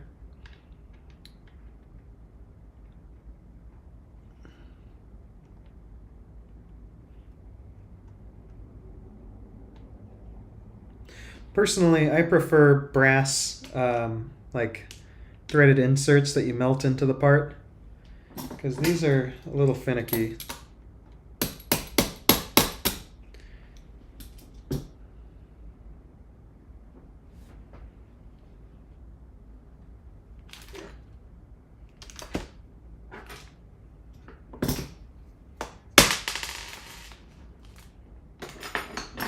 Okay, let's be smart about this.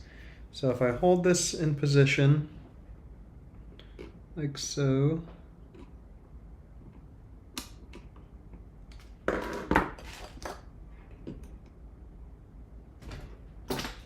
and come in and whack it.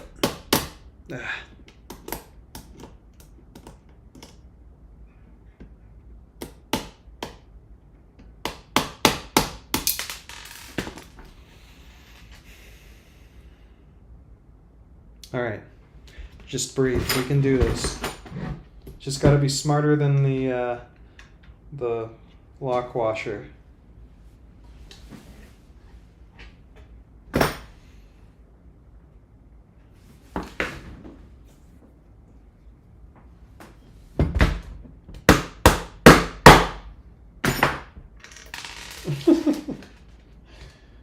This is just too much fun.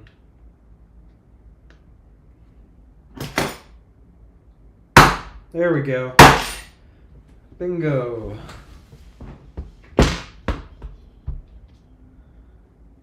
All right. Gonna get it the rest of the way there.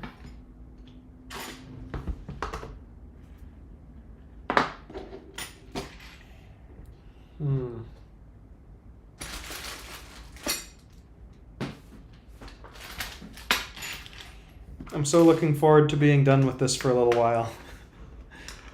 Someone please save me. I just need like a bolt to kind of bop this in with. Maybe this one.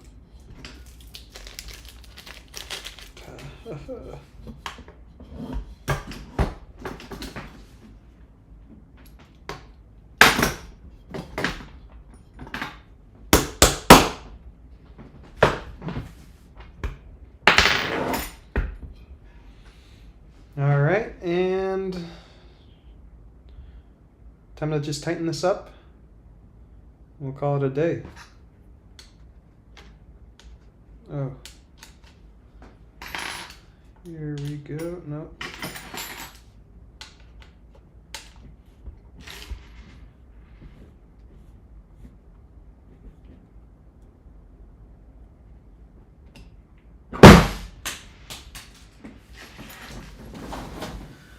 All right. I'm going to go through the... I just dropped something on the floor. I have no idea what it was. I'm sure this isn't going to come back to bite me later. But I think I got to call it quits for today. If anyone's interested in seeing a live stream tomorrow, we can keep this V-Minion build going. I think I got to do this Y-axis next and maybe spec out order some of these stepper motors. But I think that's all I have for today. Thank you for watching. Let's see, anything but a mallet? Yeah, I don't know. It's just you need a clamp to squeeze that nut into place. Yep. I'm about 30% of the way through, I think. This is a long build. Little heating, yeah. I could have hit it with the torch, for sure. But I think we're coming along nicely. If we get back to this tomorrow, maybe the next day, and the day after that, we might finish it eventually. Tweezers to slide in the bolt. I know it can get done quite quickly, but others had problems with those spacers. Yeah. Spacers. VZBot is more like why 3D printing when you can CNC it. Yeah, VZBot, I think there's some solid engineering going on in that project. Brass inserts are a little bit better, yeah. Nut traps. Or, you know, you can use square nuts. Those tend to work a lot better. Like you can have wider tolerances, but you can still just slot them in. And I guess Prusa uses quite a few square nuts in their assemblies. Yep, have to go. Good luck. All right, Raphael, thanks for joining. Not a good idea on lock nuts. Oh, heating them up. Yeah, you don't want to heat lock nuts up. But I could have heated this this PTG thingy a little bit. GG's, guys, shop that you gotta love about wood guys. They got their clamps sorted. Yep, I know guys probably got about 20 clamps handy. So, yeah. Dropped means goes into a black hole. I know. Well, oh, I think I found it. There we go. I don't think this is even used on this printer, but it's one mystery solved. Yeah, it's no ABS parts for the Ratrig. I think Modbot did his parts in ABS or someone else because they wanted to run it in an enclosure. But for me, I'm totally down with just using PLA. Good old PLA. I want a solid, fast PLA printer. This is what this printer is going to be used for. Ah, okay, narrow. Right. Okay, well, thanks everyone for joining for this this lovely little live stream. I hope y'all learned something, and I know I learned that 3D printer kits can take quite a while to put together. So, you know, we'll probably get 2 or 3 more streams out of this, or I might decide to just like hire an intern under the table to build it for me and not give them credit. But in any case, it's looking pretty good so far. Feels like a really solid printer, like super solid. So I'm looking forward to seeing how this turns out. All right, well, I'll see you guys in the next video. Thanks for joining. If you want to keep this party going, head on over to no, not Patreon. Head on over to Discord. We'll probably keep the chat going on Discord. So see you guys later.